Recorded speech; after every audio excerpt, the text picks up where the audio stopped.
Good morning and welcome to this meeting of the Audit and Performance Committee of the Perth and Kinross Integration Joint Board. I'd first like to apologise for our lateness in starting this morning. We've been having a number of technical issues that have prevented some members and officers from joining. To start, I'll pass over to Adam Taylor from Committee Services to ask if there are any apologies for this meeting. Yeah, thanks, Chair. This morning we've had apologies submitted from Councillor Duff, Bernie Campbell and also from Scott Henry. Okay, thank you. Can I ask if there are any declarations of interest from members today in relation to any of the items of business on the agenda?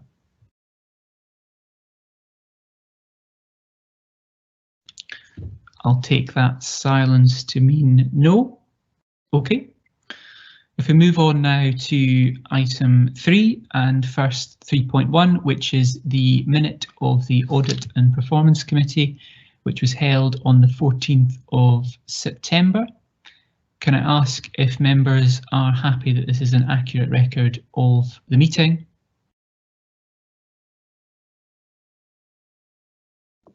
Yeah, I'm happy with it.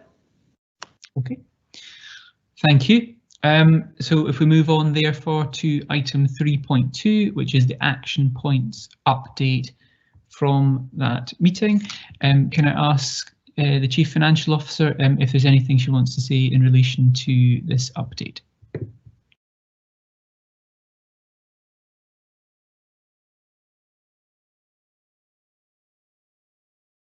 Apologies, Chair, I'm just trying to organise papers following the technical issues this morning.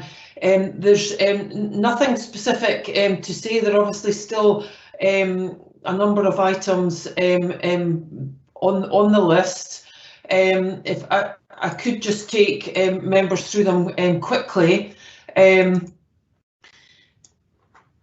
relation to reference number 40, in relation to a risk champion, and after due consideration, we propose not to take forward a risk champion at this time.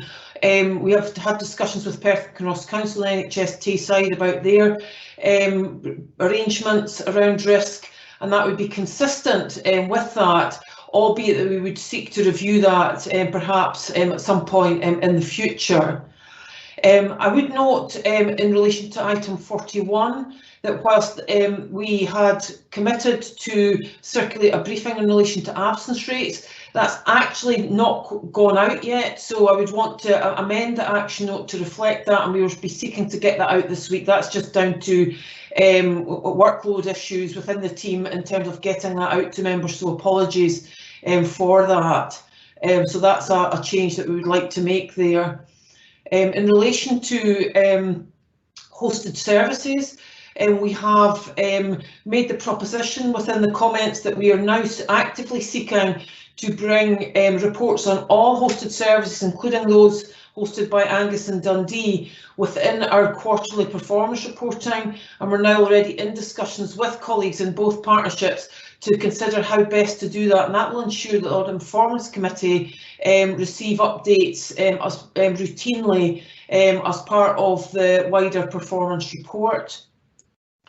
In relation to the discussions with the Chief Internal Auditor, with Pat Kilpatrick, I don't believe that that's happened, and Jackie Clark may wish to comment on progress in getting that into the diary.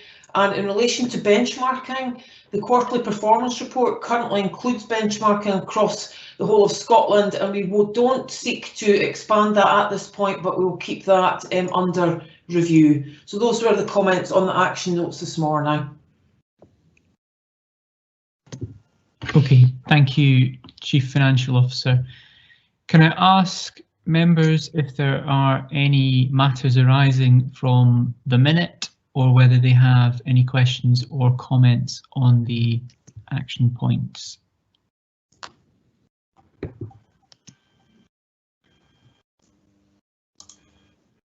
Can I come in, Callum?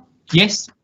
I think it's not that I think we have a meeting with the Chief Internal Auditor tomorrow at 10 o'clock. So that has been organised. Okay.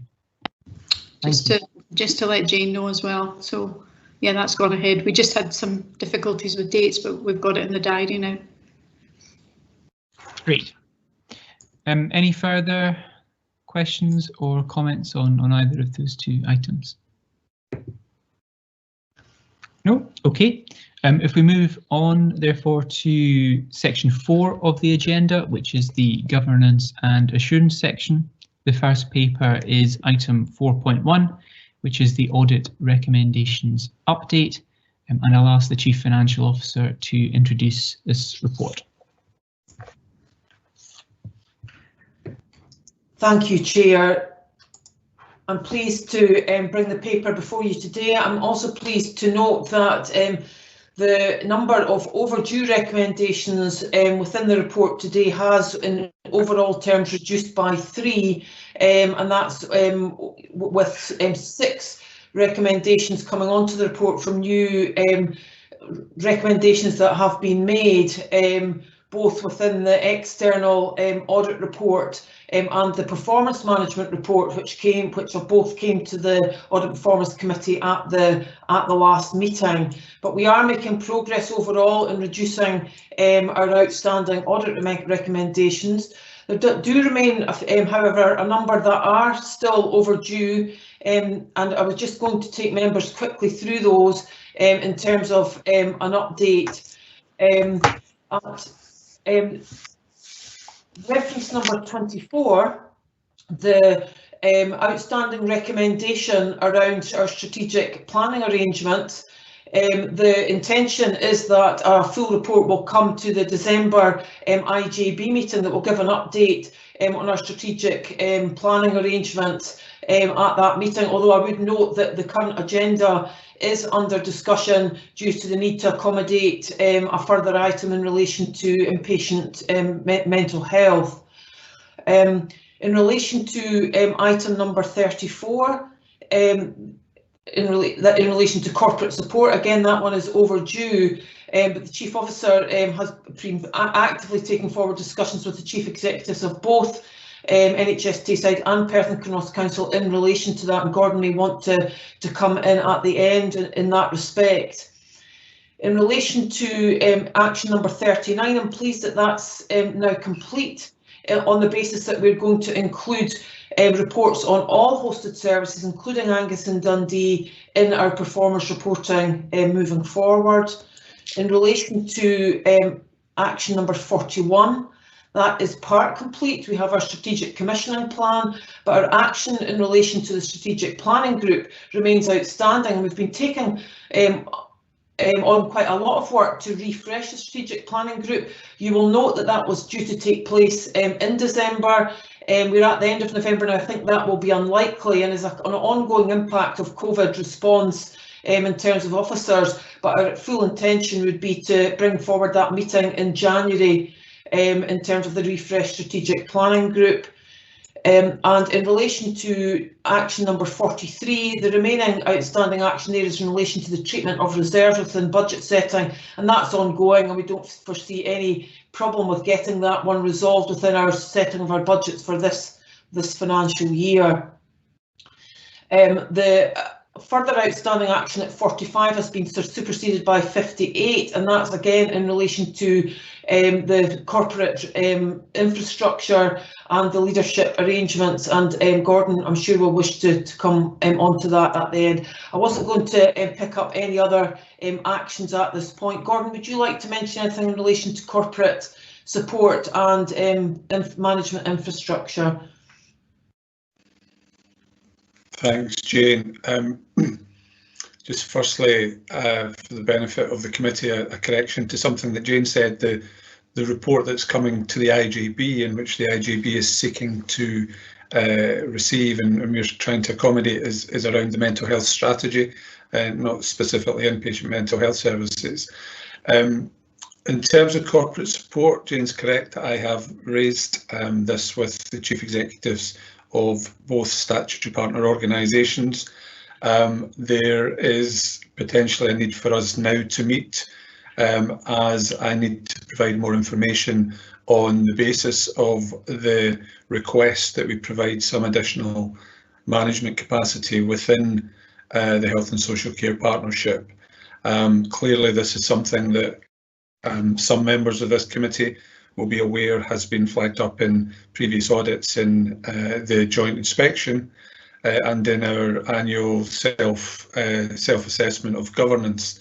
However, both chief executives need a bit more information in order for them to be assured of the need for us to bring in some additional capacity. So we are looking to schedule a conversation in order to progress that. That aside, there has been the opportunity for us to reflect on the capacity that's needed in order to respond to COVID, and we will be looking at what we can bring in much more quickly to ensure that we have a resilience about our response, with potentially the opportunity for that to be offset against the funding that we would seek to claim back from the Scottish Government that's specific to our COVID remobilisation plan. So there is action in respect of both of those issues, and I hope that we will arrive at a position where it's able to be supported by both chief executives in order that we can potentially recruit some additional capacity within the partnership. This probably is something that refers back to a couple of audit and performance committees previously, where we had to highlight that there were a number of areas that we hadn't made the progress that we would have liked, and I think members were saying that we needed to quite clearly identify all that we need to do, all that we have to do it, and to surface the gap that highlights, and that's essentially what I've sought to do. So there's further discussion to be had, and hopefully we will see some progress, or we will have to be much more explicit about the activities that we're not going to be able to continue to progress as a partnership. Okay, thank you, Chief Officer. And just to say, I think that's very welcome that those discussions are ongoing. As you have highlighted, it's something that has been raised in a number of audits, and indeed the joint inspection report, but also that members of this committee and the board itself have been raising for quite some time, which would allow us to progress some of the additional work that we would like to see. So that's very welcome. Also welcome about the commitment to have reporting on all of the hosted services going forward.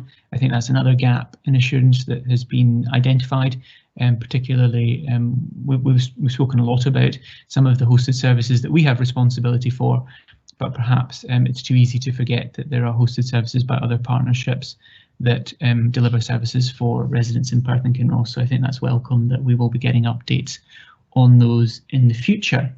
Can I ask members if they have any questions on this report?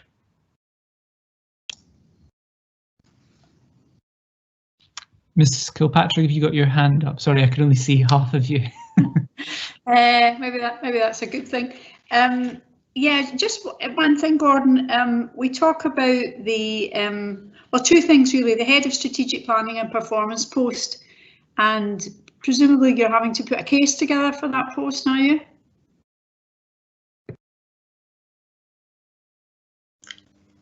Can you hear me, Gordon?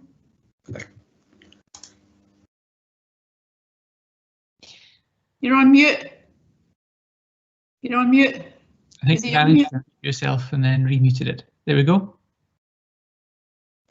Sorry, the icon bar on my screen keeps disappearing, so I never know if my camera's on or if my microphone's on. I trust that you're hearing me now from your response. Thank you. I've put together an S-bar, and I think quite a compelling case on the need for that additional capacity. I just need that to be the accepted views of both chief executives. Clearly, and understandably, given the level of additional investment that might be needed, there's quite a robust challenge from the chief executives in relation to that business case. So we're having those conversations, or we're hoping to schedule those conversations in order that we can explain further, or that I can explain further what is needed. So let's see how those progress. I mean, it's fair to say that obviously from their relative perspectives, they maybe have different views on how well resourced or otherwise the partnership is. So there's a need to try to provide further clarity around why this post is needed. Is probably all that I can say at this point. Okay. And my other question was the performance framework. You said it's approved by the executive management team. Have we seen that? Has that come to this committee? And what stage is it at? And, you know, because I've raised a few things in the past about the comparability of statistics and how the performance report is presented against previous year's performance as opposed to what we would call best in class performance. So I'm quite interested in that, but it might be that it's been here before and I've commented on already. There's so many committees and meetings and papers, Gordon, it's difficult sometimes to keep track. So that's just an open-ended question. No, I mean, I think it's a reasonable question. We've certainly provided the committee with the annual performance report, which was approved at the last meeting and then was noted by the IJB thereafter. We also have the quarterly performance report, which provides information in relation to how effectively we're performing against the number of KPIs. Fair to say that our ability to deliver on that is somewhat curtailed by the focus that we're giving to the pandemic response at the moment. But that information certainly been made available to the committee, and we continue to have a timetable of reporting in relation to performance on an ongoing basis, which will see the committee get regular reports in relation to both the overarching performance of the partnership, but also some of the locality reports on performance that have previously also been requested. But this isn't a new performance framework we're talking about.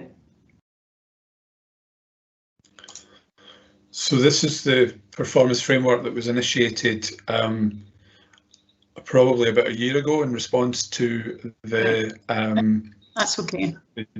The joint inspection, and which we've reported on. And I mean, I have to say that we do acknowledge the potential for us to further develop it to try to get more qualitative information in relation to people's experiences and outcomes. And our intent to do so has unfortunately been impacted by the ability to do so because of the pandemic response.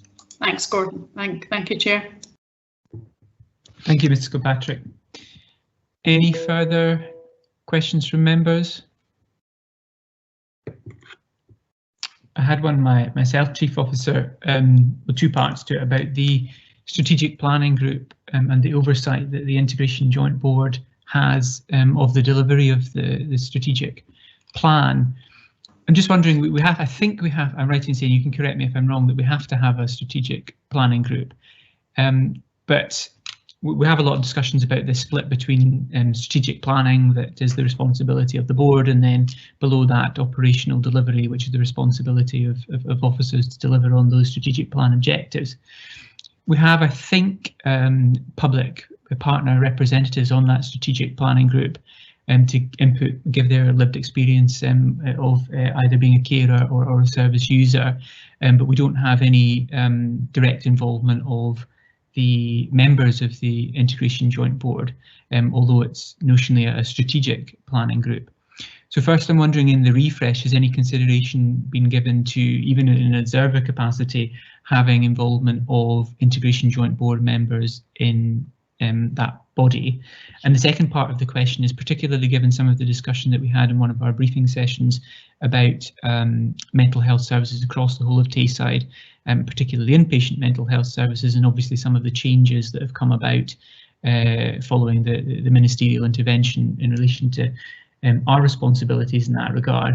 Has any consideration been given to, I never want to advocate something on a Tayside-wide basis, but I think in this case it perhaps makes sense, some kind of maybe joint board committee is too formal, but bringing together the three IJBs to have oversight of the delivery, particularly of the inpatient mental health services, given that there seems to be that our specific responsibilities are no longer the same as they were previously, so that there continues to be that oversight rather than just coming to the three boards, but we can have that dialogue with the three different IGBs. So if you can maybe answer those 2 points, thanks.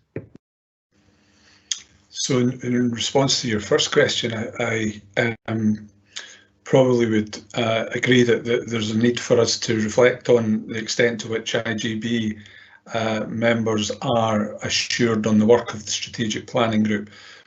We have done a bit of work within the executive management team around a proposed revised membership in terms of reference, and did have a discussion around whether or not that might include IGB members co-opted onto the strategic planning group, which is something that we could certainly explore.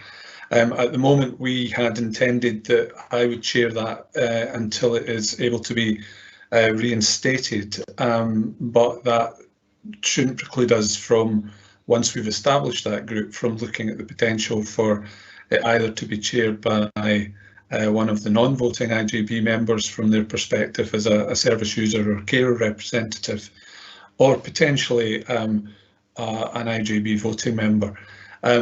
What we would probably need to do is both reflect on the statutory guidance around how the SPG, the Strategic Planning Group, should be constituted, but equally I would be keen to see if there are opportunities for us to reflect on and learn from examples of good practice elsewhere, because whilst it is the case in Perth and Kinross, we've had a bit of difficulty in continuing to operate and support the strategic planning group. Others are doing that far more effectively, so we should be prepared to learn from them. Your other question is not one that we've considered, but I certainly think it is worthy of consideration. Certainly at officer level, we're working very effectively, collaboratively on a pan-Tayside basis, both in terms of the operational leadership that's been given to the development of the Tayside mental health and wellbeing strategy, but also, as members may recall, at the point when David Strang's report was published, or in advance of that, the Tayside Executive Partners Group was constituted, and it comprises the three local authority chief executives, the chief executive of NHS Tayside, the divisional commander from Police Scotland, and the three chief officers, who are really applying some challenge and oversight and leadership to the development of the strategy, the response to David Strang's report, and the associated issues that fall from that. What we haven't done is looked at whether or not there is the potential for that sort of pan-Tayside board approach that could include representatives from each of the IGBs. And that's something that perhaps we can consider moving forward. The focus hitherto has really been about officers getting together across Tayside to support the development of the strategy. But that's not to say your point isn't worthy of further consideration, and I'd be happy to feed that into both the Tayside Executive Partners Group and to the discussions that I have on a regular basis with Kate Bell, who's leading on this work. Okay, thank you, Chief Officer. Two very positive responses there. I'll just finally check if there are any further questions on this report before moving on to the next one. Okay, the next report is item 4.2, which is the Internal Audit Progress Report, and I'll invite the Chief Internal Auditor to introduce this report. Thank you.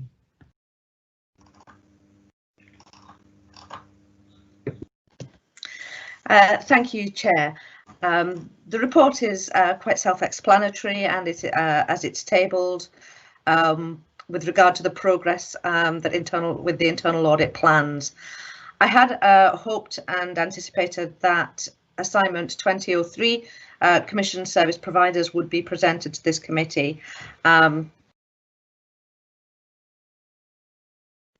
progress area. However, as stated in the background in the report, part of my team at Perth and Kinross Council has been retasked to support Test and Protect. I'm anticipating that this resource will return to me within the next week or so, and then we will continue with that work. But as I said, that assignment is quite well progressed already.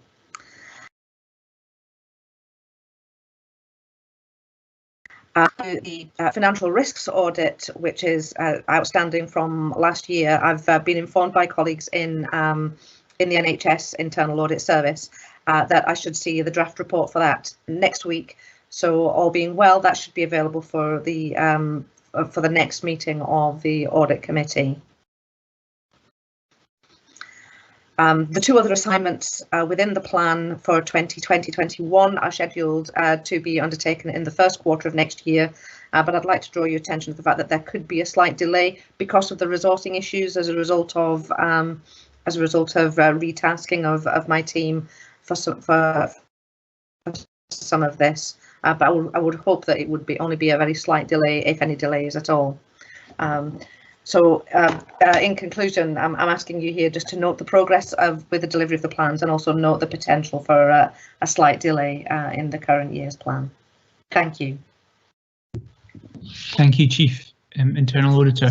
Can I first ask, before I open up to questions from other members, you mentioned it a couple of times about the resourcing issues and have done so in the report as well. I note that obviously in terms of redeployment, that's a matter for the Chief Executive of the Council as Head of Paid Service to determine.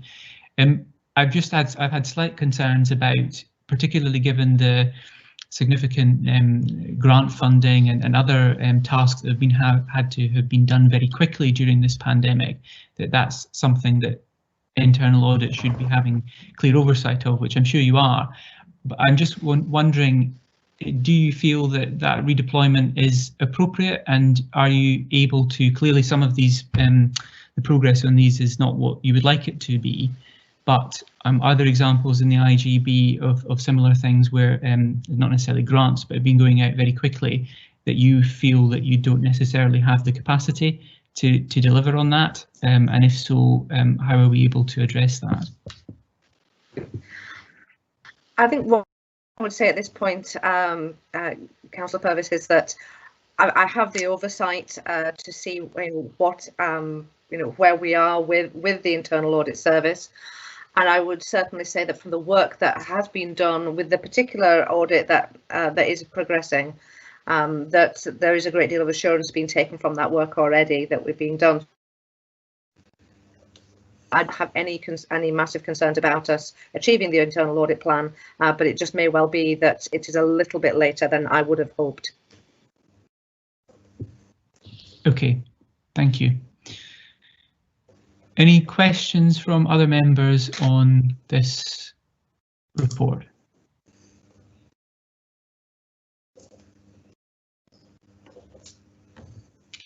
No? Okay. If we move on then to item 4.3, which is the common definitions, and I'll again ask the Chief Internal Auditor to introduce this report. Thank you.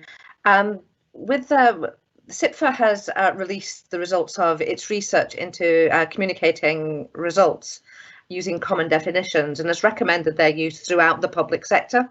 The definitions were accepted by Perth and Kinross Council in September, and I would hope to use these definitions included in the 2020-21 plan onwards. The benefits, as I say, to members of the Integration Joint Board's Audit and Performance Committee, and indeed for any member of any audit committee in the public sector, would be that of the consistency of application and of understanding of the definitions with differing bodies, and it also assists with sharing and with comparability and for benchmarking purposes.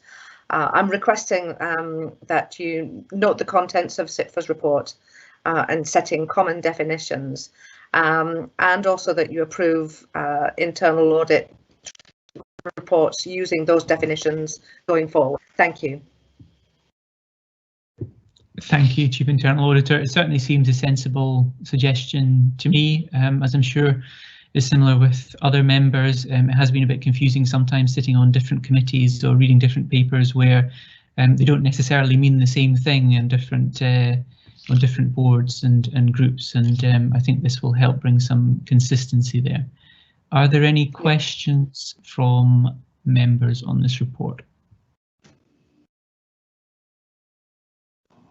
Callum? Ronnie, sorry, could I just ask if both for Ronnie and Pat, if you could put into the chat if you wanted to speak, because I'm not always able to see you, if that's okay. But yes, Mr. Erskine. I can do that. Thanks, thanks, Chair. I don't have a virtual hand to put up, unfortunately, I think, as a guest. I'm a SIPFA member, so I don't know if I need to declare that interest there. However, I'm not convinced that following the SIPFA guidance is necessarily right for the IJB. The Institute of Internal Audit also has guidance that we have to follow, I believe, as internal auditors. And what tends to happen across the public sector, and my understanding anyway, is that local authorities follow the SIPFA guidance, but on the health side, perhaps the Scottish Public Finance Manual is a more useful document to follow. So although in the face of it, this might seem very sensible, I just wonder what approach is taken across the IJB sector as a whole, which is a neither fish nor fowl in terms of council or health. Is there a common format across IJBs in relation to the sorts of issues raised in the SIPFA report? I think that should be our benchmark. Chief Internal Auditor?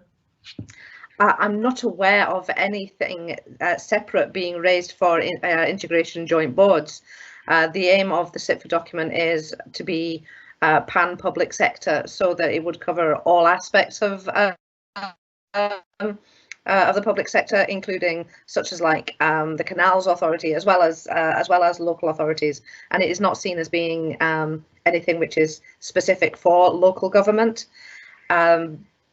As I said, I see the advantage of there being a consistency of approach for people who sit on various different public bodies.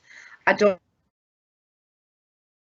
know what Tayside has adopted this this going forward. It is something that is relatively new, and it really is about I'm putting it forward as being a way forward so that there is a consistency there, and there's a consistency of application across across the public. If it's something that you're not happy with, then obviously that's a matter for the committee to decide. Thanks. No, I wouldn't say not happy. I'm just keen that what we do is right for the IJB, and I'm conscious, or certainly aware, because I've raised the issue on the NHS Tayside. Are we on the health side going to follow this guidance? And the answer is hasn't been considered yet. That's the response. But the SIPFA guidance is perhaps not in the detail being seen as quite as helpful in the past as IIA guidance. So I guess all I'm asking here is that we just bear that in mind, and ideally what we Chair, what I would think we could do or should do if possible is ensure we have consistency across the area. Again, I know you'd mentioned the point about other IJBs. I'm not sure what they're doing, so I would just ask that if you have any discussions with your counterparts, it would be helpful to find out whether this approach has been adopted elsewhere. I will certainly take that forward with my colleagues. Yes, I will do. Thanks. Okay, thank you. Are there any further questions on this report? No? Okay. Well, can I ask members then, noting the comments that Mr. Erskine has made and the undertaking by the Chief Internal Auditor to discuss with our colleagues in other IJBs and the NHS to see what they are doing. For the moment, are we happy to agree these definitions to be applied to future internal audit work, but with the caveat that if that's not the same as what's being applied across the rest of Tayside and indeed by the other bodies, then we could reconsider the matter at that stage with that information. Is that satisfactory for other members of the committee? Yeah, happy with that, Callum. Yep. Okay, right, thank you, that is agreed. If we move on then to item 4.4, which is the strategic risk management update, and I'll ask the Chief Officer to introduce this report. Thank you, Chair. I'm pleased to be able to introduce report 4.4 on the strategic risk management by the Health and Social Care Partnership. The IGB strategic risk profile was reported to the Audit and Performance Committee in September, and we have since done some work on redeveloping the strategic risk register and taking account of the particular risks that we are managing and mitigating as a consequence of the COVID-19 pandemic.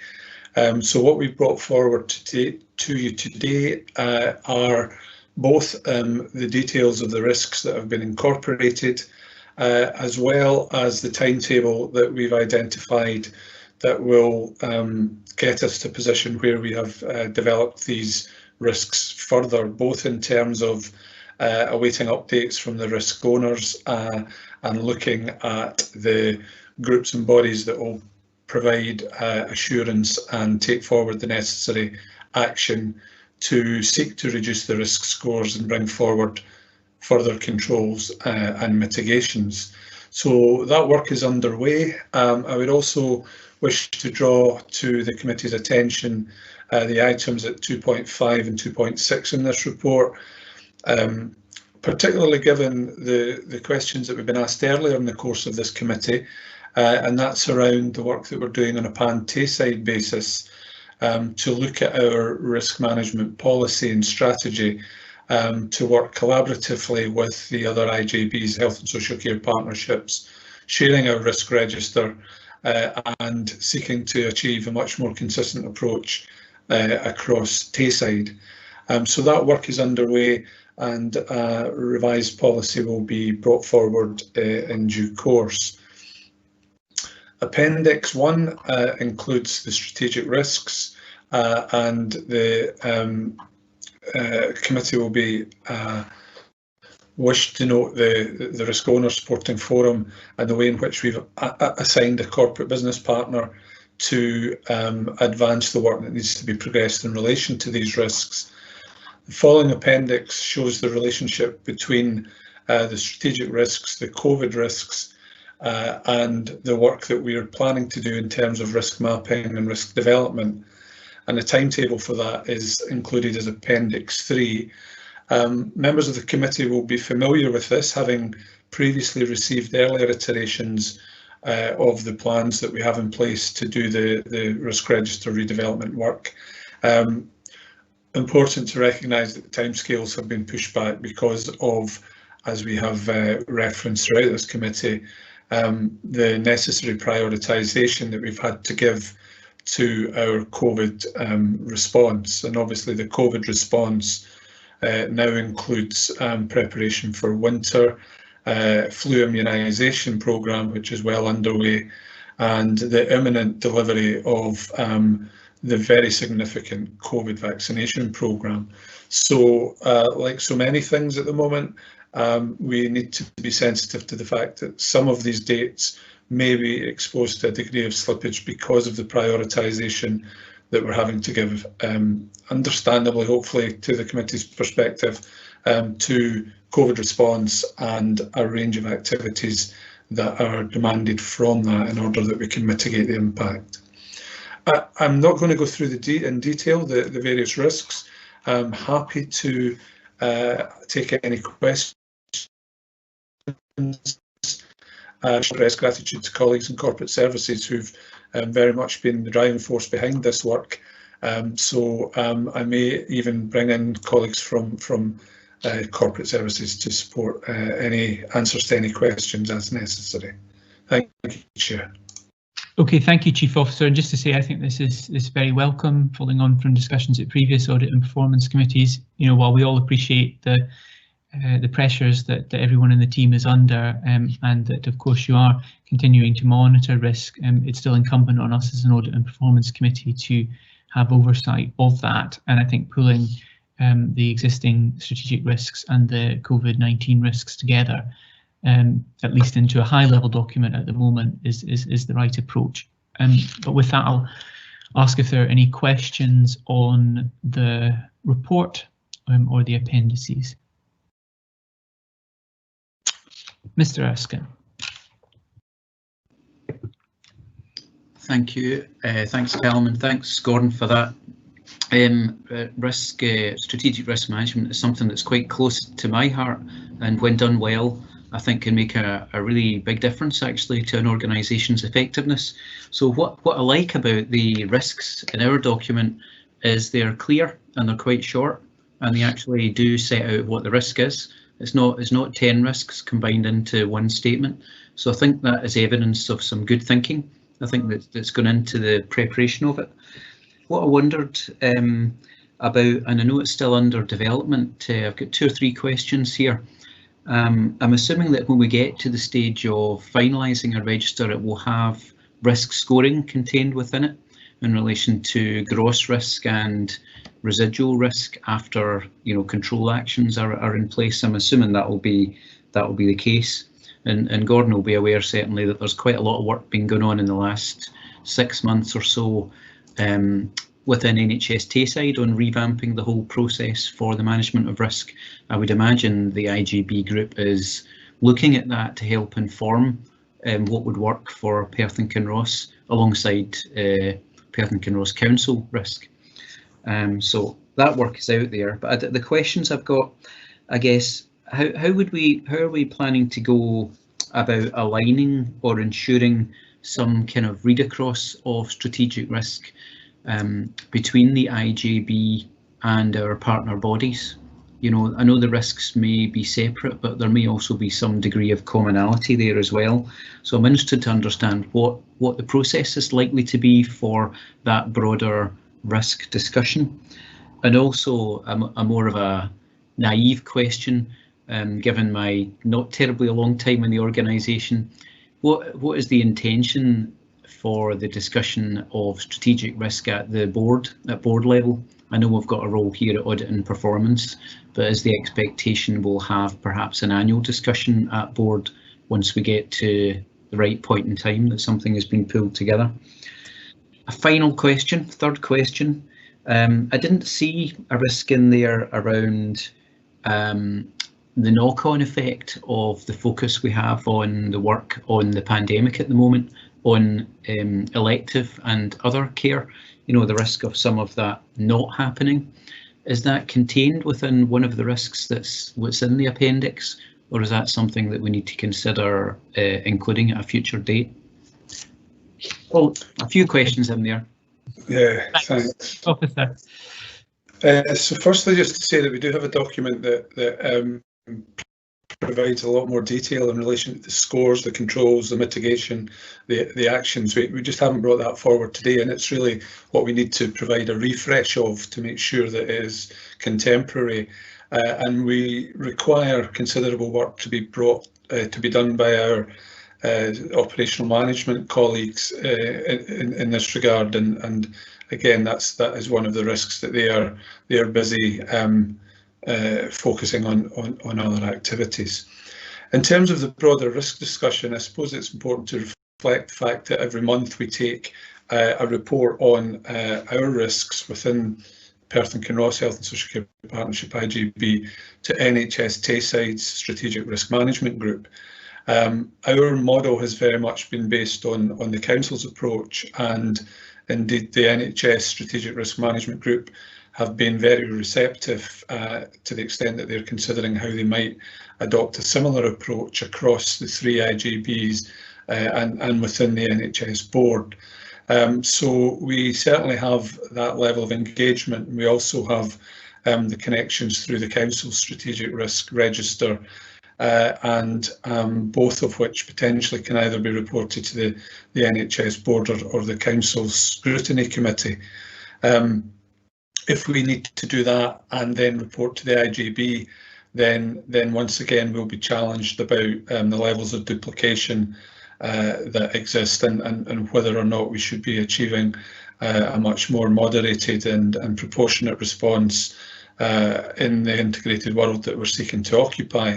But that is presenting a challenge because obviously the statutory partners are very keen that we report to both of them and to the IGB. So we do spend considerable time preparing reports and reporting to various groups and bodies.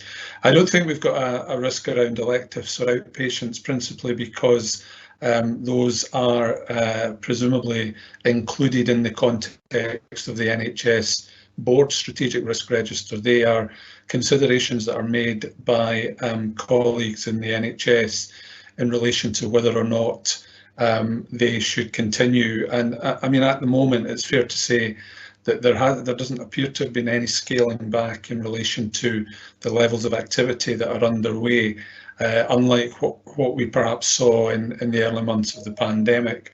Very many NHS services, non-COVID health services, have been able to be remobilised and are continuing to operate at a high level.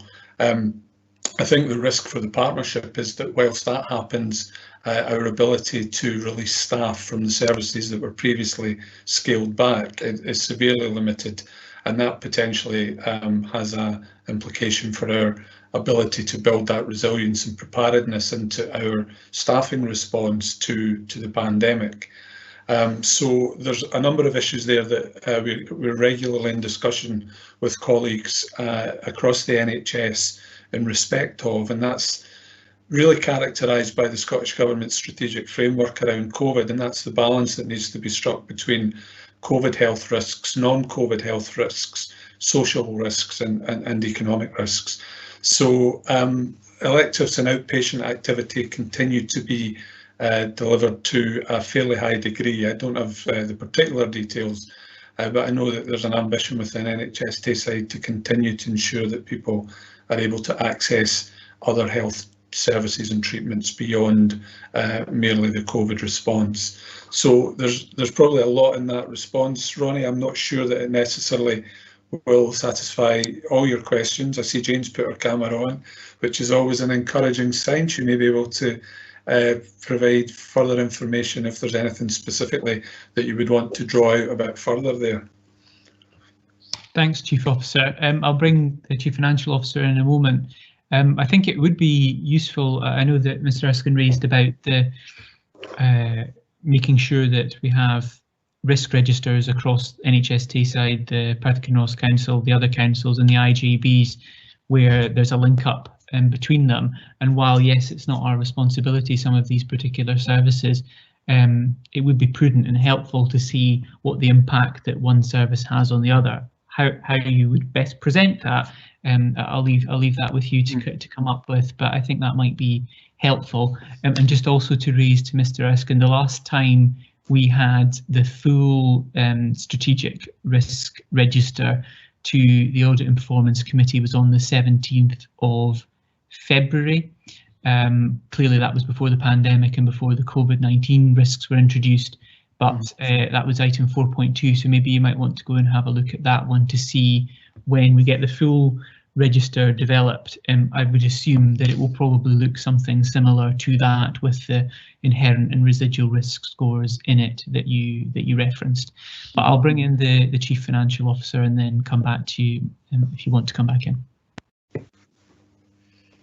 Thank you, Chair. Yeah, I just wanted to pick up a couple of things. Indeed, Councillor Purvis, you've just noted that the standard reporting of our risks will absolutely include the gross scoring and then the scoring after the controls that we have in place. So that will absolutely be part of what we bring forward to the committee in February.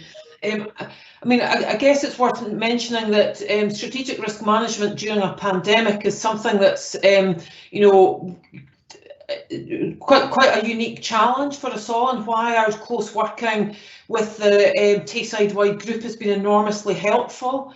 And that group, which actually includes council colleagues as well as NHS colleagues, will be a really strong kind of reference group for us moving forward. And I guess it does link to the challenge around a separate COVID risk, and we have taken the decision not to pull that out separately.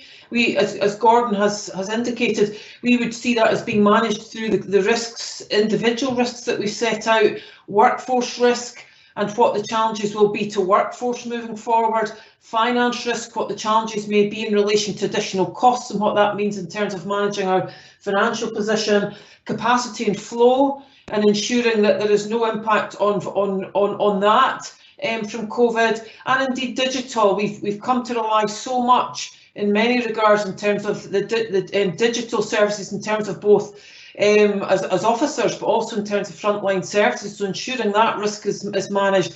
So we've taken the decision in consultation with Tayside-wide colleagues to not see COVID as a singular separate risk, but look to manage it through those individual risk areas, because we believe that it's going to be with us for some time to come, and that's the most robust way of approaching it. And I agree entirely with Ronnie that strong risk management, which is where we're headed. I'm delighted with these comments around how we've described our risks. Really, grasping this and making it part of our core business is what we absolutely intend to do, and we'd hope that what we bring forward in February will give further assurance of that commitment. Thank you, Chief Financial Officer. Mr. Erskine, did you want to come back in on any of the points that had been made? I did, Callum, thank you. Just welcome to hear those, and it's certainly a paper I can go back and look at in February. That's a good option. I agree with Jane's comments in relation to not having a separate risk for COVID, which is the easiest thing to do. It's the impact on the other areas of what we do that are important, and we've articulated that well, I think, in the document. I suppose the one thing, going back to Gordon's comments about reporting on risk in too many places in too many different ways, almost gets me back to the conversation in January around differentiating between the role of the IJB and the constituent or the other bodies that we link into. Because in terms of strategic risk, I think that is absolutely something that is owned by the board. So I can't see how there can't be a conversation, or really either that can be entirely delegated to audit and performance. Through the year, I have no issue with audit and performance at every meeting in a normal world, receiving reports and scrutinising risk. But I do think the board of the IJB needs to at least once a year have some oversight and discussion on those risks, and I would ask that we do, once we get to the place that we feel this is sufficiently well developed, at some point in the first half of 2021, that we bring something back to the board for their input and ideas and blue sky thinking, if nothing else. Thanks. Thanks. I think that's certainly a discussion that we can have with the chair of the IGB, perhaps using a similar format to some of the improvement plan or something else, where an annual report would come to agree, in this case, the inherent risk scores perhaps, and then we monitor the residual ones throughout the year and report back. So we can certainly look at that. Okay, can I ask if there are any further questions on this paper or comments?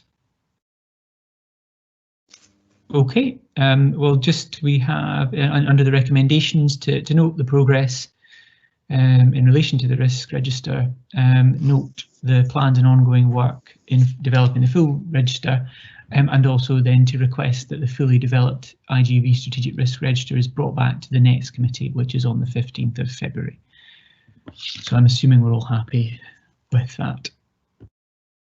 Okay, just before we move on to the next item, to welcome Sandra Auld. I think she's been having some technical difficulties, as we all were at the start of the committee, so welcome to her. The next item is item 4.5, which is the Joint Inspection Plan update, and I'll ask the Chief Officer to introduce this report. Thank you, Chair. So this is a supplementary paper, so apologies firstly that this came out slightly later than the substantive papers for today's committee. Essentially what we've got here is an update report for the benefit of the Audit and Performance Committee in relation to those areas where we have been able to make progress in response to the recommendations from the joint inspection that was carried out by the Care Inspectorate and Healthcare Improvement Scotland. But equally, we've identified some areas where, for the reasons that we've rehearsed previously, perhaps we haven't made the progress that we would have liked. Just to remind members that the joint inspection was carried out up until around about March 2019 and took into account the work of the partnership over the 2 preceding years. There was a slight delay in the publication of the inspection report, which we received in September 2019. The report was fairly critical of a number of areas of our activity within the Health and Social Care Partnership, and obviously we have taken very seriously our responsibility for improving where we can and addressing the shortcomings that were identified in the course of that inspection. I suppose it's also fair to say that from the period when the inspection was underway until the report was published, we had already identified a number of areas where improvements were needed and had put those into train. I think also I would wish to remind the committee that the focus of the inspection was around how well we plan and commission services to achieve better outcomes. So this was about the extent to which we had in place the infrastructure and the building blocks, culture and leadership to deliver on strategic planning, commissioning, performance improvement across the health and social care services that the Health and Social Care Partnership are responsible for. That's quite different from the reports that we've produced elsewhere that show that our performance in relation to national outcomes and indicators continues to be above average and continues to improve in many cases year on year.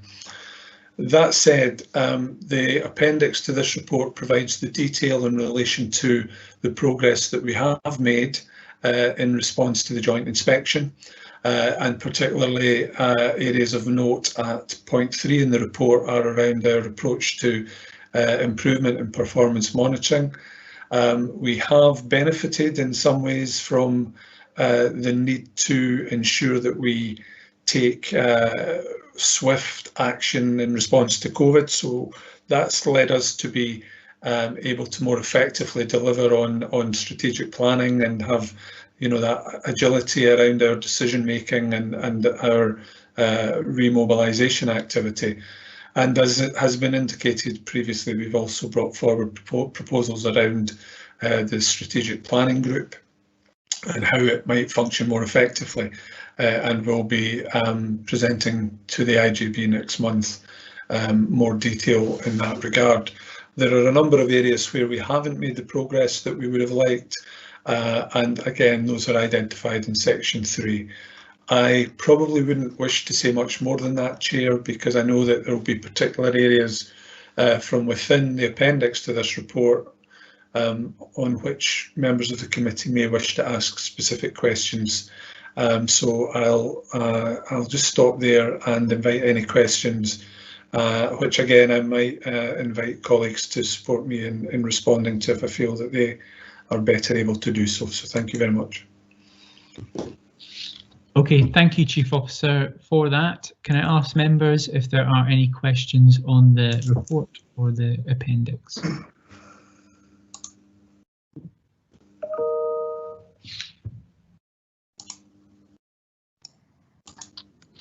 Mr. Kilpatrick? It was on the issue of commissioning, Gordon, and it's really more a question of it's a kind of opinion, really, and I'm asking for your opinion. And really, do we think that we really pushed the boundaries of commissioning around the provision of services from the third sector? Is that now kind of clearly embedded in the commissioning plans that, you know, that we reckon.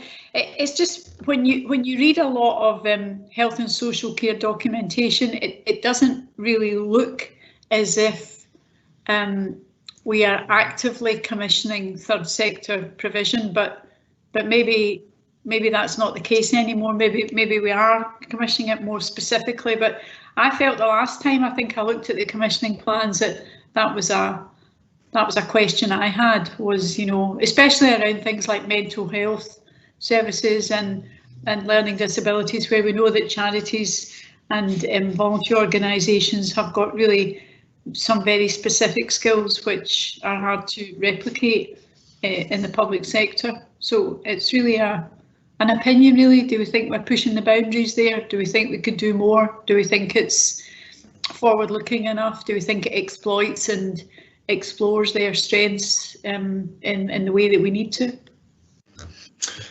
Chief Officer. Thank you, Pat, and thank you, Chair. I mean, I think whether we can do more is a comparative relative reflection. I think it's probably worth just reiterating our baseline provision is that we are spending hundreds of thousands, millions of pounds each year procuring, tendering, commissioning, monitoring and redesigning in partnership with the third and independent sector a range of services, and this is probably an established position that predates integration, that where local authority, social work departments would have contracted and commissioned. You know, from our perspective, 30 independent sector, 40 independent sector care homes in Perth and Kinross, from whom we purchase beds. We've got large numbers of third sector organisations who are consistently involved in fairly innovative and pioneering work, who are supporting us to put in place more appropriate arrangements for people with learning disabilities or autism, or who have behavioural support needs, who are currently in hospital or who have previously been in hospital and now are supported effectively in the community. We have contracts with large numbers of third sector organisations who are providing early intervention and preventative services across a whole range of care groups. And we are looking at, I suppose, important probably to reflect, and it may well be just useful to remind members of the committee the additional investment that we've put into alcohol services, mental health services, and third sector support through COVID remobilisation. So we've been particularly keen to respond to the challenges that the pandemic is bringing, both in terms of the impact it's having on our citizens, but also in supporting organisations who we have long-standing relationships with, who have themselves had to think about how they remobilise and how they provide services in a different way. So I think we've done a significant amount of work. We are continually reviewing that. We have a team of contracts and commissioning officers. We have a service manager for contracts and commissioning. And we need to reflect both on the extent to which COVID changes our relationship and the way that we need to invest and work with organisations to enable them to continue to deliver services on our behalf. But you're absolutely right. What can we do to ensure that we've got greater traction and pace in relation to some of the long-standing plans that have not yet come to fruition? So, I mean, that verbal reassurance, that verbal account's probably designed to try to give you a level of reassurance. It probably isn't as cohesive as you need or coherent as you need in terms of the range of services that we're providing, but it might be useful that I could provide some information offline and out with the committee to members of the committee on the scale of the commissioning activity, both financially, but both also in terms of the impact it's having in supporting the citizens of Perth and Kinross to have better lives and more homely environments, supported to have a greater degree of choice and control about the care that they're receiving. Thanks, Gordon. Thank you for that. I mean, I do feel more reassured. I suppose maybe it might be helpful, I think, for the committee to, as you say, see some of the background figures on that. So I don't know, without making another, giving you another task. I'm sure you're very busy just now, so I don't know what the chair feels about that. No, I agree with you, Mrs. Kilpatrick. It's something that has been discussed before, but perhaps again is an area where there's a gap in assurance that would be useful. So if perhaps the Chief Officer could take that back, appreciate again the strains that the team are under. So it's maybe not necessarily for the next committee, but at some point in the future it would be useful to have a paper on that. Yeah, we can certainly do that. As I say, we've got a team of people who are working on these types of activities, so we can quite easily produce some reports, and we'll aim to do that for probably the committee after next. Thanks, Gordon. Thank you. Mr. Erskine? Thank you. Thanks, Cal. I just had a fairly brief question. It was on the last page of the document, Gordon, and it was about the additional fixed-term service manager role. Just in the final paragraph there in the update, it mentions at the end quite a wide range of disparate sort of services within there. So quite a few gaps, I guess, have been identified.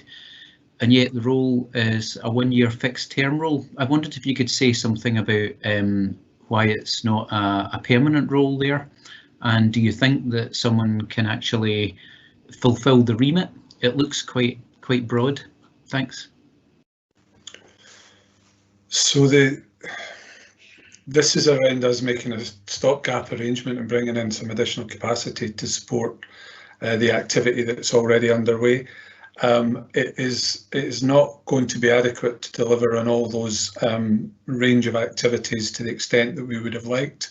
I would have preferred that I had had the wholehearted support of both chief executives in order to bring forward the actions that I proposed in relation to the appointment of a head of strategic planning and commissioning.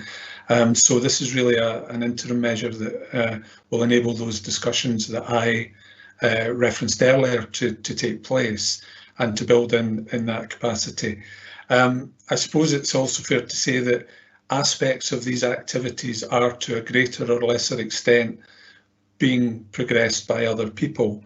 But what we need is that dedicated resource in order that either other people can be relieved of that responsibility to focus on their main areas of responsibility, or to ensure that we're bolstering our collective efforts across a number of areas.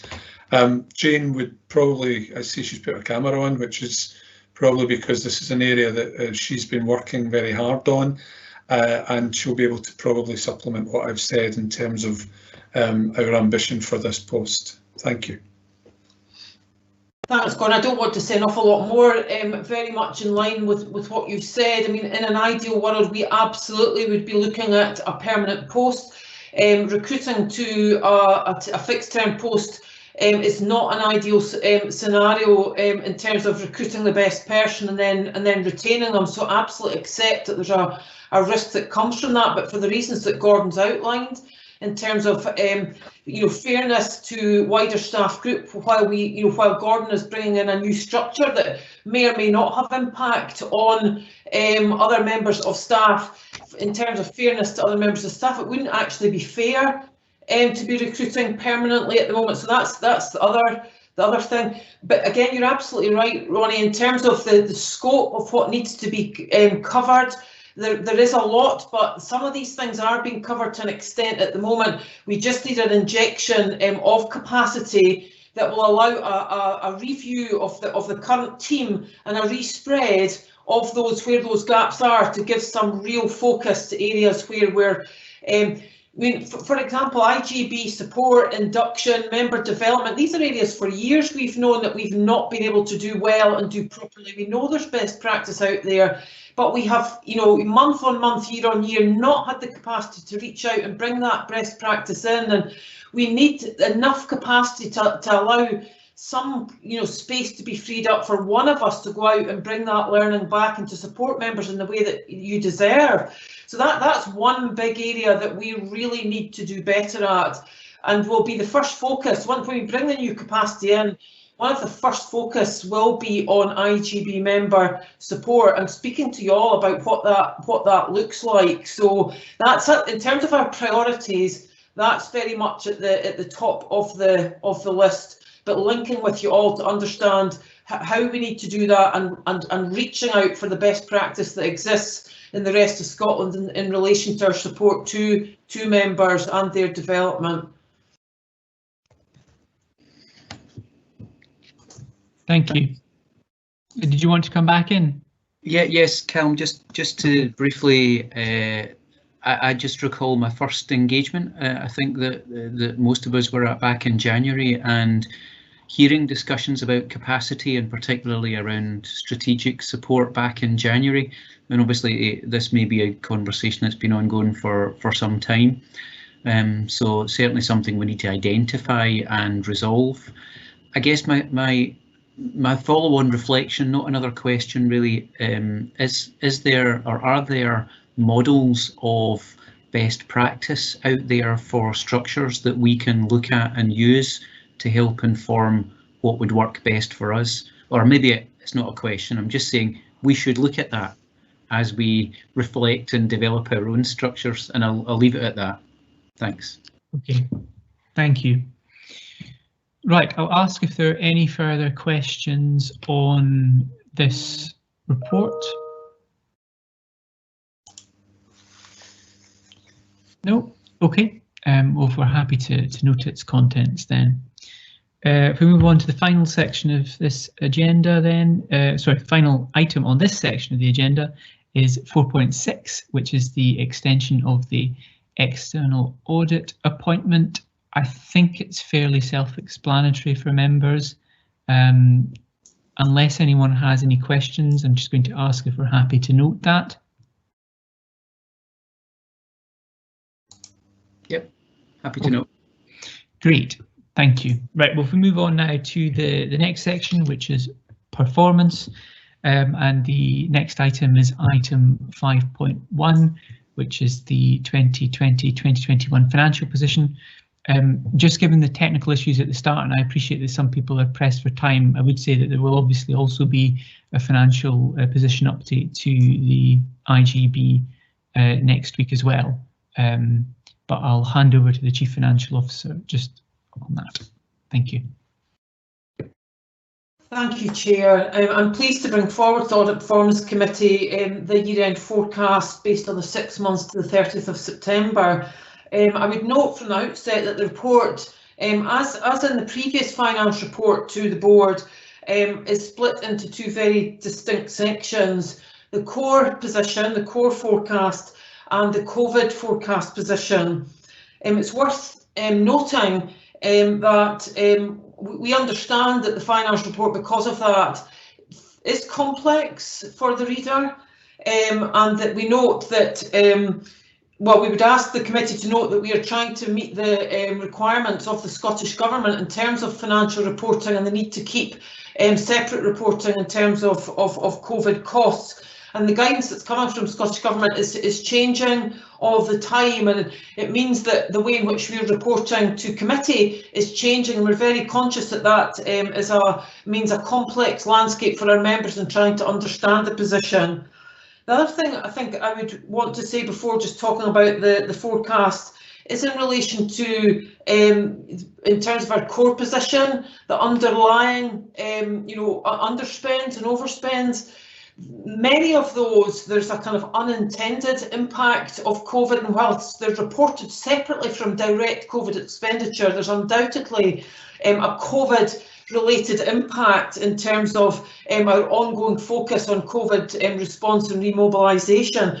So the financial performance report that we're providing in many ways is not reflective of any kind of underlying financial performance, and I know that that makes it difficult for members as they seek to bring challenge and seek to gain assurance. And it's just to recognise that at the outset that we're in a very extraordinary position in terms of our finance reporting as well as our other reporting in relation to the impact of COVID. But that said, we will do our very, very best to make this as cohesive and comprehensive and as easy to understand as it's possible to be, and we will continue to work on that. In relation to, just very briefly, and members will have had a chance to read the report, so I'm not planning to spend too long on it, but in relation to our core position, we are reporting a net forecast underspend of 1.2 million. You can see that that's broadly split into a small underspend on health.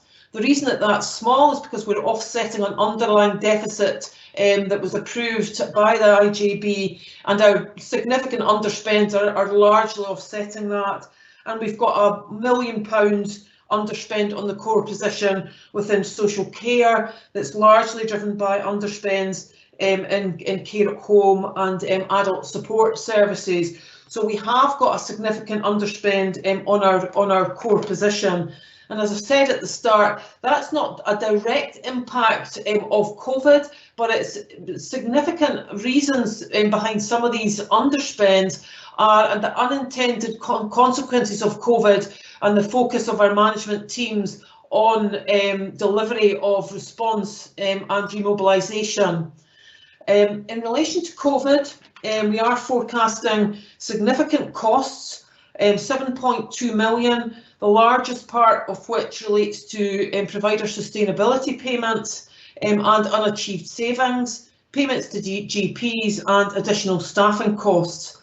Against that forecast, to date, the Scottish Government have confirmed income of 4.87 million, and in theory, what's set out in the report is a net gap of 1.947 million. However, I'm pleased that we're able to report the Scottish Government have confirmed further allocations that will come forward between November and the end of January that will fully offset that gap currently reported in the report before you today, and that we fully expect that, that COVID expenditure will be covered in full by the Scottish Government. So whilst the situation is complicated due to COVID, the IJB's financial position, interestingly, is relatively positive for the year end, in that we look as though we will be close to a break-even position once Scottish Government additional allocations have been formally confirmed. And I'm happy to take further questions. Thank you very much for that, Chief Financial Officer. I'll ask then if there are any questions from members. Mr. Erskine. Thank you, Callum, and thanks, Jane, for that overview. I would certainly agree with that sentiment, and it looks like the most important message for us is a positive one, and that we don't have any serious concerns in relation to our projected year-end position at the moment, despite the complications, although 4 months is a long time, as they say. So the questions I guess I've got two general questions. First one quite easy to answer, I suspect, and the second one maybe a bit trickier. And the first one is around an assurance to this committee that the guidance that you talk about in relation to COVID and the way that that impacts on the way that we record our spend and our savings as either, you know, core or as part of the COVID reporting to the Scottish Government. I'm really just looking for an assurance that we're absolutely confident that what we are doing and what we are recording there is in line with what we are being asked to do. So I think that should be hopefully a simple one to answer. My second question, though, is more around some of the variations that we see, some over and underspends, and what the impact of those is in relation to service provision. For example, the delay in the implementation of packages that we have, I think, in 432 on people. I always think it's a good thing if we can to integrate financial performance with service delivery, underspends often result in reduction in service delivery, and overspend can actually be a good thing, even if it's not financially a good thing. So I guess my question is, do we feel we can say something about the impact of the numbers on the quality of service provision? Do we think there is any possibility of providing some enhancements to the report in future that might link service performance a bit more explicitly to financial performance? I've got some more specific questions, but I'm just going to leave them given time. It's these two broad questions that are the main things for me. Thanks, Chair. Thank you. Chief Financial Officer. Yes, first of all, Ronnie, your question around assurance re compliance with the guidance. What I would say is, because that guidance is changing almost week on week, the report before you today complies with the guidance at a point in time, and that when you next see this report, you may very well see that it's the way in which we report changes again. For example, the way in which savings, under delivery of savings is treated, and that is likely to change again. But you'll understand that reports have to come forward quite a few weeks before we actually have committee, and therefore I'm aware of changes already that we're going to have to make to the way in which this is presented. So we'll do our very best to be as up to date as we can, but there is a bit of a timing gap. So we're committed to doing that, and we'll do our best to keep it in line with guidance. In terms of overs and unders, I mean, Gordon will want to comment on the impact of underspend on the quality of service provision. But the interesting issue for us, and I welcome any comments today, is that we also present the Audit and Performance Committee today a performance report that sits alongside our finance report. And the finance report, because it comes forward regularly and is comprehensive, it does become the focus for questions about wider performance issues. That in some ways it puts quite a lot of just choosing my words carefully, focus on answering all of the questions within that report. I'm not sure that's how we should be approaching this. I think we should have a finance report and a wider performance report that sit hand in hand, and that there's a link between the two. I'm not sure if we're there yet. I think when we look at the performance report as the next or the second next item on the agenda, I'm not sure those linkages are there. And one of the reasons for that, I think, is that we are in the middle of an emergency response. Our service teams, heads of service, are very much focused on that, and the time that they have to spend on making sure that we are able to do that as transparently as we would like. I think we would have to acknowledge we're not there yet with that, in part because of the emergency response that we're in. But I would challenge that the finance report and the performance report need to sit alongside each other and link together, and that's where our improvement needs to come in the months to come. But I would probably very much hand over to Gordon in terms of the key areas of underspend and any impact on quality. It's unfortunate I don't think either Evelyn or Diane have been able to be with us today. Gordon, do you want to pick that up? Thanks, Jane. Yeah, I mean, I think it's very difficult to make any sort of determination about the quality, the impact on the quality of what we've been providing. The underspends that we have are because we haven't been able to advance some of the plans that we would have liked to have advanced. In adult services, we've got ambitious plans to provide new models of support to enable people who are in long stay hospital or in out of area placements to return and to be supported in their own community in more homely settings. Unfortunately, but perhaps inevitably, that has become subordinate to our immediate response to the global pandemic and a focus on maintaining critical services to protect people from the greatest harm. Other examples, though, are that what we've seen is the mobilisation of family support and carers who have relieved us of the need to provide care at home services to a number of people, principally because people were themselves as carers in lockdown and were more available to provide the support that we would otherwise have been providing through our care at home services, and or because they had a heightened degree of anxiety about various people coming into their loved ones' homes during certainly the very early months of the pandemic. I think it's also important to reflect that some of our plans will need to be seen through the lens of COVID. You know, is group living a model that we want to support for people with learning disabilities, or does that introduce too many risks in terms of infectivity, cross-infection, infection prevention and control?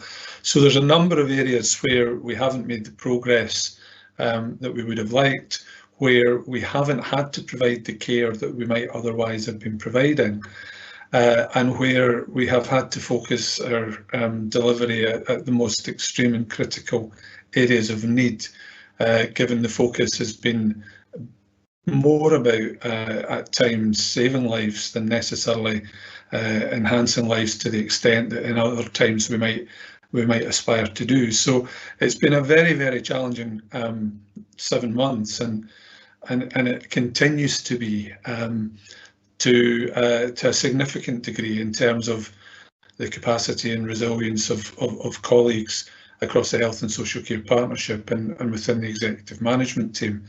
We have done a remarkable job in those most telling circumstances, and I continue to be enormously proud of the endeavours of staff who need to be recognised and thanked for that, including on my return today from leave to have shared with me really positive comments from care home providers about how Perth and Kinross's support to the care home sector has been exemplary, and they have been pleased to tell a national audience that we have been working so well with them.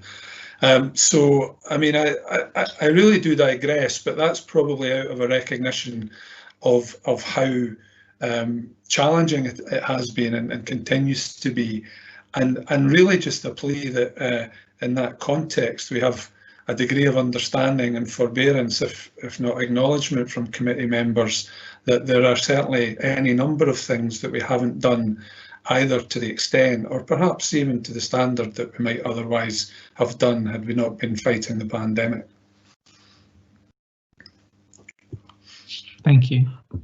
Mr. Erskine, did you want to come back in, or are you happy with that? Only, Chair, briefly to say I wasn't really suggesting there would be any issues with quality. It was more about the link of finance to performance, that I'm pleased to see that we're working on that and looking to develop that further. So quite happy with that. Thank you. Okay, thank you. Can I just briefly check if there are any further questions on this report? Okay, we're happy to note its contents then. Thank you.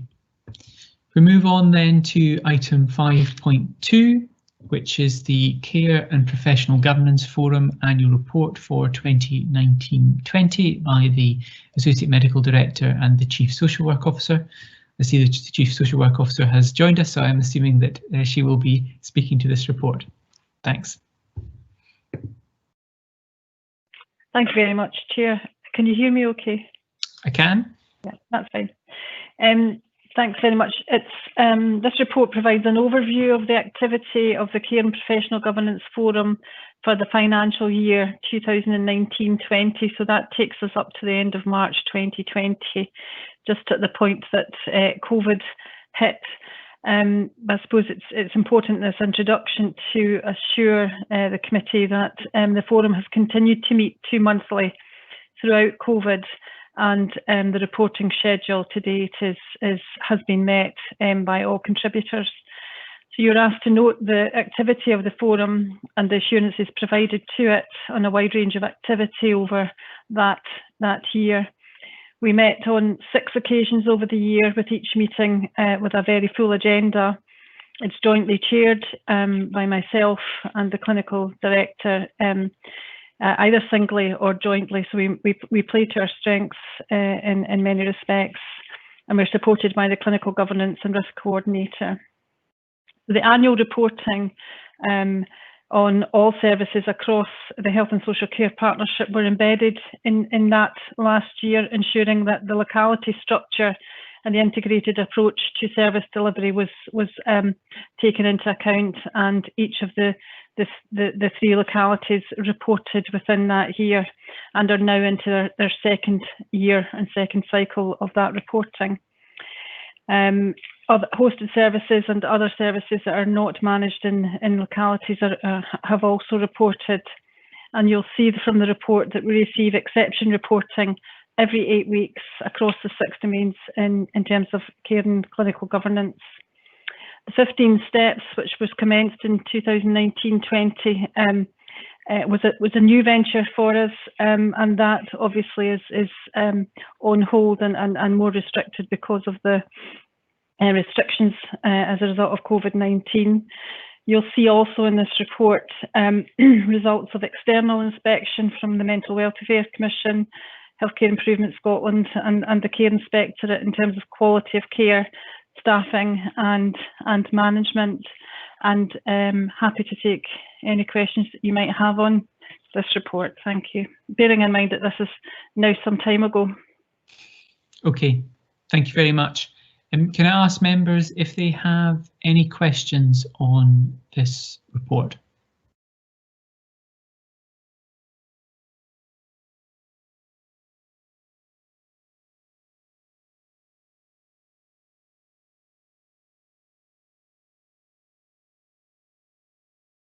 No, I'm not seeing anyone indicate.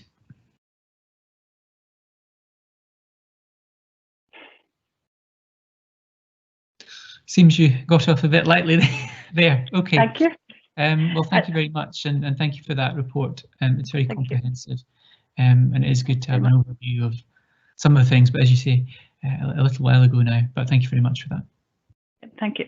Okay, thanks. If we move on, therefore, then to item 5.3, which is the performance report for 6 months to the 30th of September 2020. I'll ask the Chief Officer to introduce this report. Thank you, Chair. So, as you've described, this is 2 quarters report, so for the 6 months up until the 30th of September.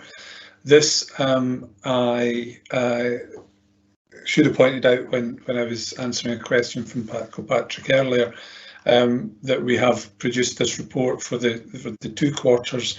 This is really based on our quarterly performance review, which we intend builds up towards the production of our annual performance report, which the committee saw at its last meeting.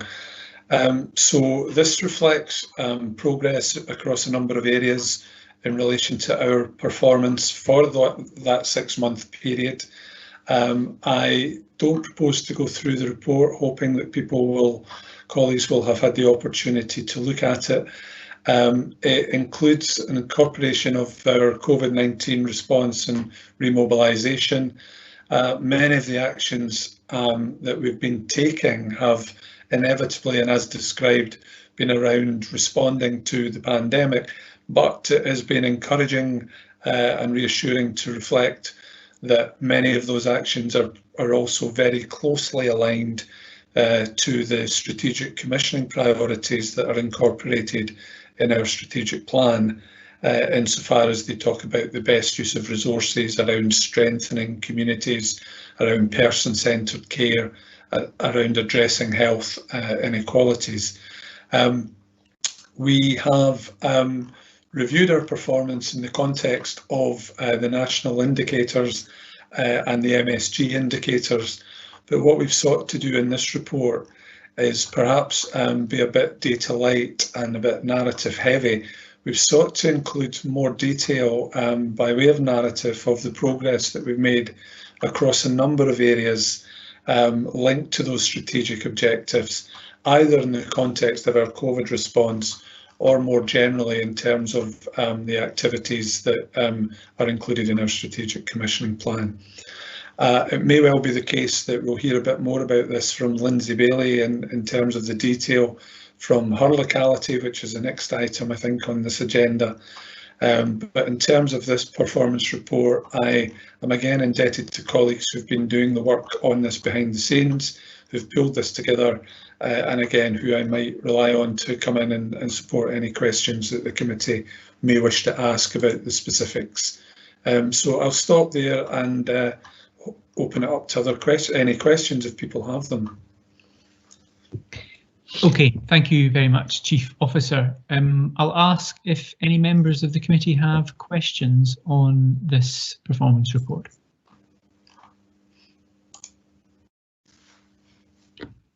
Mr. Erskine. Thanks, Chair, and thanks, Gordon. I had quite a few things actually that jumped out, but firstly, I like the qualitative information, Gordon. I think it's helpful. And your brief introduction to the paper is also helpful. So there's a lot of really good information in there for us to get our teeth into, which I find really useful in discharging my own role. I have got a few kind of specific questions which are scattered through the paper, which if I just go through these one by one, and you can decide how you want to pick these up as best you can. First off, on the PDF, it's page 95 and 96, which is 4 and 5 of the paper itself. There's a couple of recruitment issues in there. I wondered if you could say how we were progressing in relation to the recruitment of, I think it's 4 advanced nurse practitioners and also 16 staff to cover the winter period. That was my first question. Secondly, on page 99, which is page 8 of the paper, you mention a group near the bottom of the page, 25th of May, we've set up a clinical care professional oversight group. I wondered if you could give us a quick update on how that has been progressing. Page 104, which is page 13 of the paper. There's a section there on mental health and well-being, and I wondered if you could maybe let me know what data we actually have in relation to the incidence of mental health issues across the Perth and Kinross area.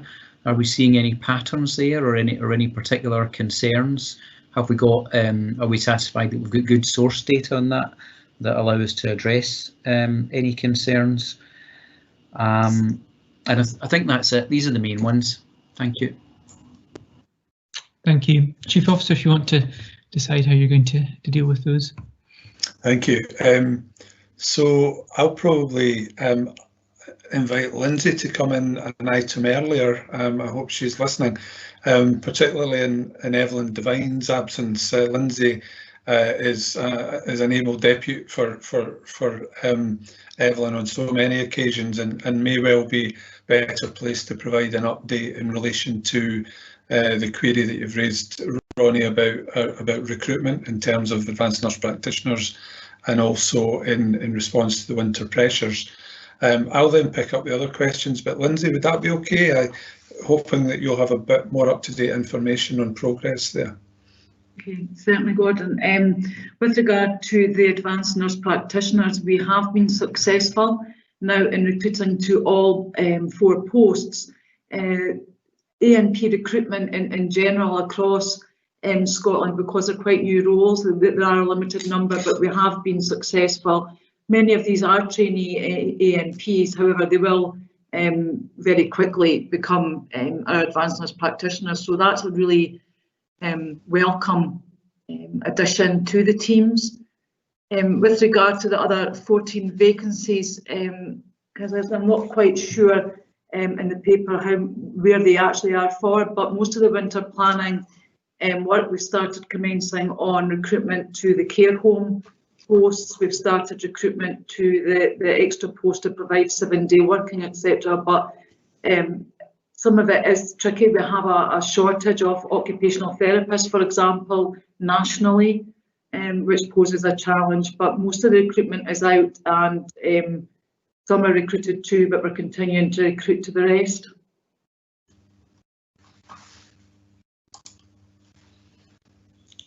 Thanks, Lindsay. Maybe I could take the question around clinical oversight groups. So this is a care home oversight group that was established at the request initially of the Scottish Government on a Tayside-wide basis.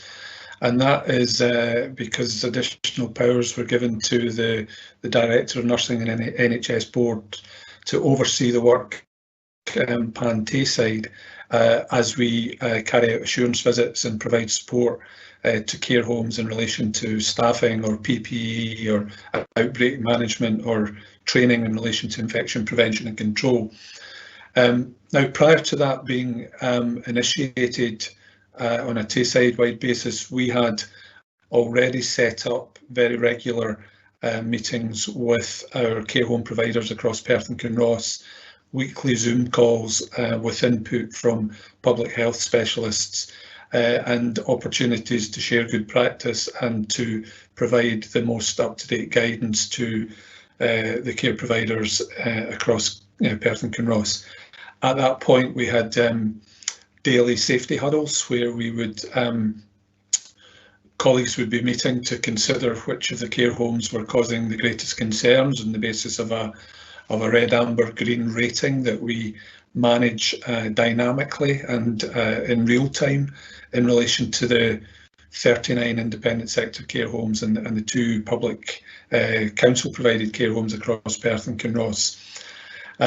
We then carried out a number of assurance visits that we completed probably about 6 or 8 weeks ago, and we're now looking at how we can initiate a further round of assurance visits, given some of the changes that have happened both in relation to the arrangements that are now in place for people to be able to visit care homes under particular conditions, and also the ambitious programme that has been underway for several weeks or indeed months now, which involves all care home staff being put forward for testing every week in order to identify whether or not there are any risks of outbreaks.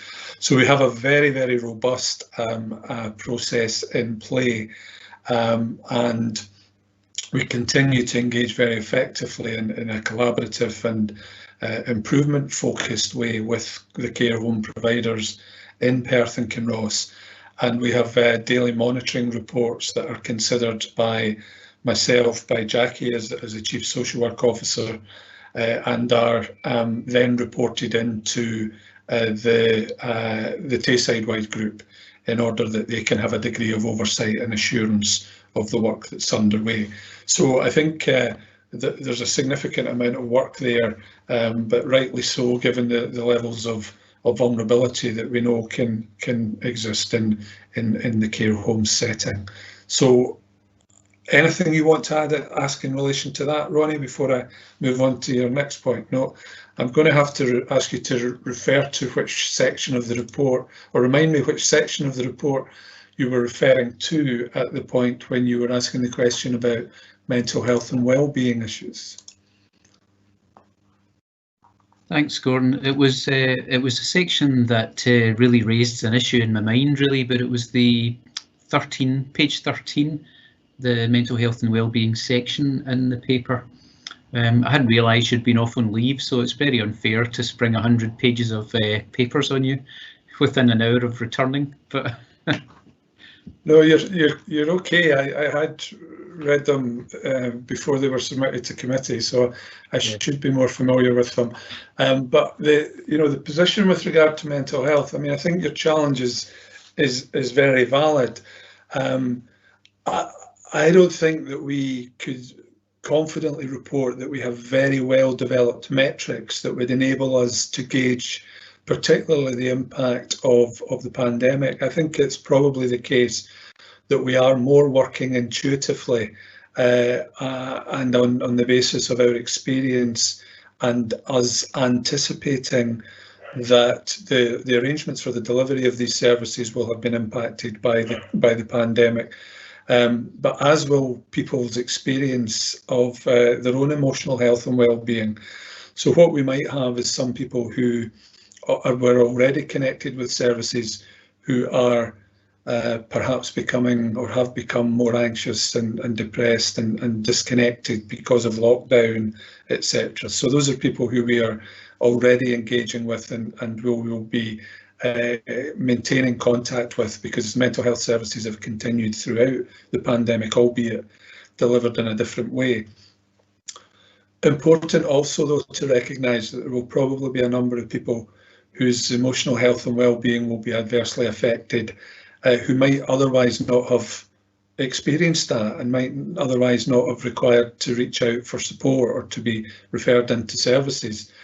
That's really where we've done that work with the support, additional funding that we've given to 7 third sector organisations across Perth and Kinross, in order, and this was the challenge that we put to them, that they could continue to provide their services robustly, that they could think of new ways of providing services that would reach more people, either more people in terms of different client groups, but also more people in terms of geography, because obviously one of the advantages around our approach to COVID has been the ways in which we've embraced digital technology, and that enables us to perhaps reach some of the geographical areas that might otherwise cause us a difficulty in terms of the challenges around recruiting into those areas.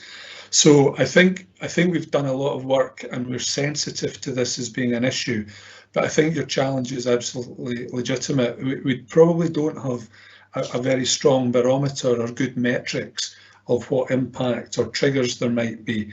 I mean, we do have figures around things like completed suicides and attempted suicides, but those would be at the very extreme end of that continuum.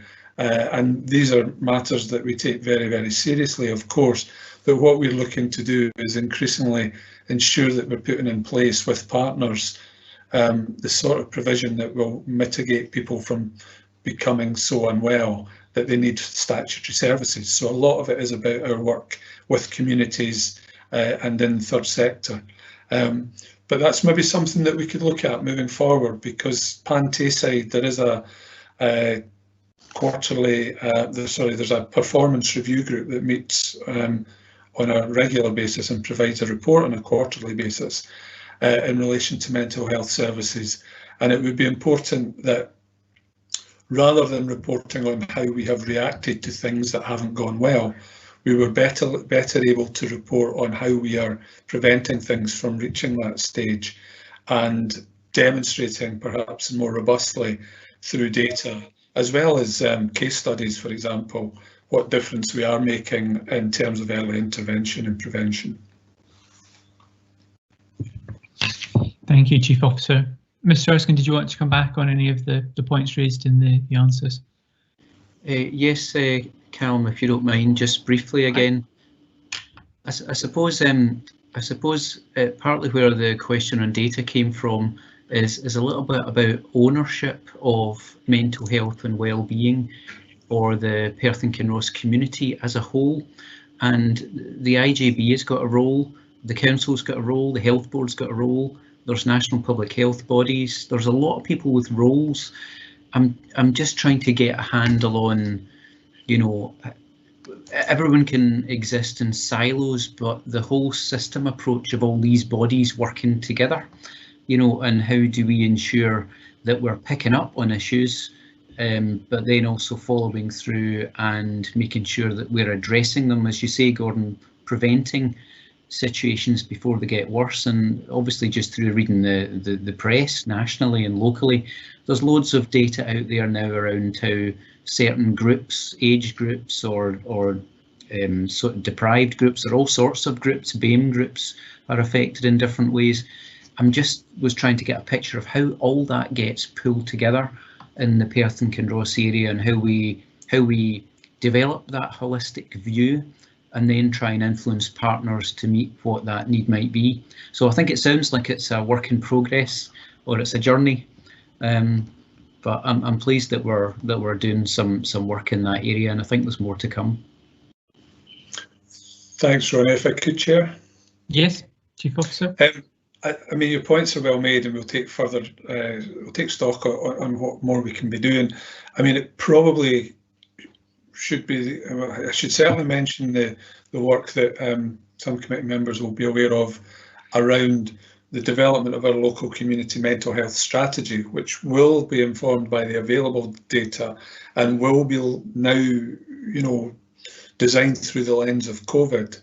And that alignment that the local response is going to have to that Tayside-wide strategy that's being advanced through the work of Kate Bell and colleagues. So that work is in train, and certainly there may well be, I might be doing colleagues a disservice because there may well be more information than I'm currently privy to, and if that's the case, I can certainly, you know, bring that forward out with the meeting. But otherwise, I think your points are really important for us to reflect on as we move forward. So thank you for that. Thank you, Chief Officer. I'll bring in Sandra Auld now, who wanted to make a comment. Thank you very much. Just on the discussion that's been ongoing around mental health and data, I don't think that excuse me, in common with the national position, I don't think there is data or the systems in place to collate data, and maybe this is something that Perth and Kinross IJB could set themselves up to lead the way on. There was a parliamentary debate last week on the Health and Sport Committee report on supply and demand for medicines, and a very critical report.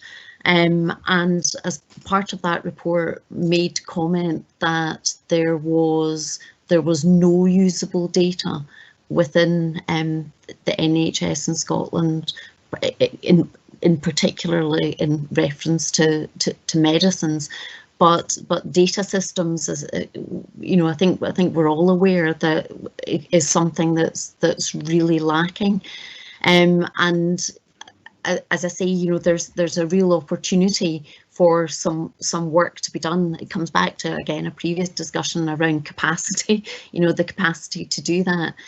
But I would also link into this, whilst Ronnie's question was around patients and users, I also have real concerns about how we're monitoring how staff are coping within this situation. I think I'd really like to know that we were monitoring, you know, and we had concerns about their well-being as well from a mental health perspective.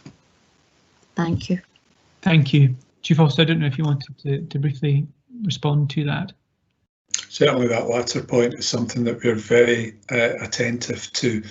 We're looking at how we can do more to support staff and what that might look like. There are opportunities for people to be connected into some of the wellbeing resources and opportunities for people to take time out and to be supported by their managers and by their colleagues. But I think increasingly it's the case that because we've seen our COVID experience has perhaps changed from the sprint that we first anticipated to the 10K it became, to the marathon that it is now, that we are seeing that staff are tiring, that there is a degree of fatigue, and there's challenges to people's resilience. So it is something that we're actively looking at. What can we do to redouble our efforts to ensure that staff are well supported and also are able to, you know, take breaks to recharge their batteries, and to compensate for some of the challenges around the virtual world that so many people are now operating in, where you can obviously lack the same sort of personal connections that you previously might have relied on to support you in your work. So there's a number of areas that we're looking at because, as Sandra's highlighted, this is an area that we have to be very attentive about and concerned about. So just to provide that reassurance. Thank you, Chief Officer. Okay, I'm not seeing any further requests for questions or comments. So in the absence of that, if we can agree to note the report, thank you very much. The final substantive item on the agenda is an update from Lindsay Bailey, who is the locality manager for South Perthshire and Kinross. We've been trying to go around all of the different localities to see how the Health and Social Care Partnership is delivering on the ground, and very much looking forward to hearing from Lindsay on this. Thank you. Lindsay, I think in order to hear from you, you might have to unmute. That would help, certainly. Is it okay if I share a presentation? Yes, absolutely. If the tech people can. Can you see that? Yes. Okay. Okay. So I'm Lindsay Bailey. I'm the locality manager for South Perthshire and Kinross. I'm also the service manager for psychiatry of old age inpatient services. I just wanted to, I didn't do a paper, but I just pulled together a presentation to talk a bit about the locality and a bit about how we are working on the ground, but also a bit maybe around, it was quite interesting to hear your conversation around COVID and how things have been for us and for the teams and for the people that we're caring for. So just a bit of background, this is obviously the area that South Perthshire and Kinross covers. I would highlight at this point that the Carse of Gowrie within this locality is covered by health but not by social care. So any of the information that I do give you today and data is only for the orange area. It does not include the Carse. So obviously we have sort of major settlements as in Kinross, Auchterarder and Crieff, and we have teams that sit around the GP clusters in that area. So this is 2018 information. So the population for South Perthshire and Kinross is about 49,460, with 28% of people in the least deprived quintile and none in the most deprived. The average age expectancy is 81.7 years for males and 84-year-olds for females, and 20% of the population have at least one long-term physical health condition. 16% of the population are being prescribed medication for anxiety, depression and psychosis. However, it'll be interesting to see how that changes over the coming years. In 2018 to 2019, the locality had, you'll see there, 9,023 emergency health admissions. Lindsay, sorry, I very briefly stop you. I think that, have you moved on the slides? Because we're still on the first slide. I just noticed. Okay. So is it not moving, Callum? No, we can still see the first one.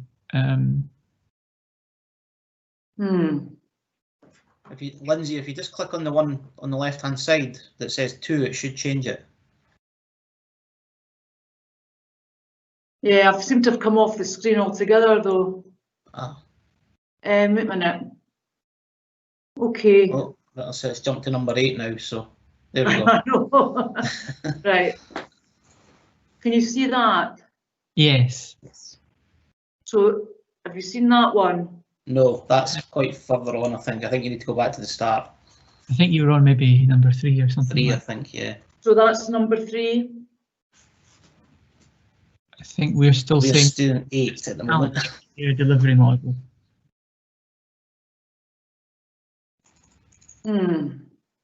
If you just that's it, it's moving now. It's just maybe just going slow. Okay, so are you on that one? Is that the 5? About the management group. No. I'm not on that one. Would it be better if I just didn't do the presentation? If you want to stop sharing, Lindsay, I could maybe try and open it up at this end and see. Okay. Or a colleague could, rather. I was going to say, Lindsay, I had this issue in a different meeting last week, and the way it was resolved was just by clicking on the picture of the slide on the left-hand side, you know, the presenter manually. Ah, yes. That Yep, seemed to yeah. work. Okay. I seem to have lost it altogether now. Let's see.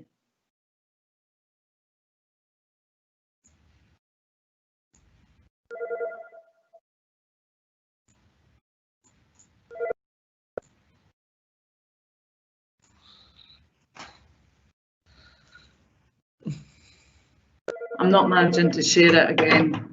I think it's closed. Can anybody else share it for me? Yeah, we'll get that up in a minute if you just give us 2 seconds.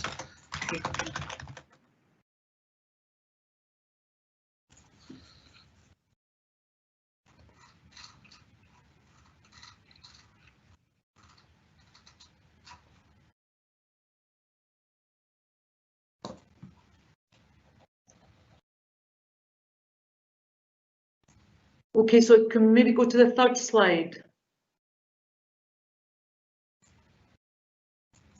That's it. That's it. Yeah. So so this was the one where I was talking about the age groups, etc., and the population. Maybe if we move to the next one, number 4. So this is where I'd started around the emergency hospital admissions per 1,000 population, and 64,246 unscheduled hospital bed days per 100,000. There were 18,928 A&E attendances and 8,599 delayed discharges. That is in days. There were 673 falls admissions per 100,000 population, and interestingly, when we've done some data collection around the falls that happen within and are recorded within health, we have found we're a bit of an outlier and have quite a significant increase in the falls that happen in our population. So that's a piece of work we intend to look at over the coming year. There was 95 readmissions within 28 days and 1,175 potential preventable hospital admissions. And I suppose that something that is good practice is that people over the age of 65 spent 93% of their last 6 months of life in a community setting, which is something obviously we aspire to do.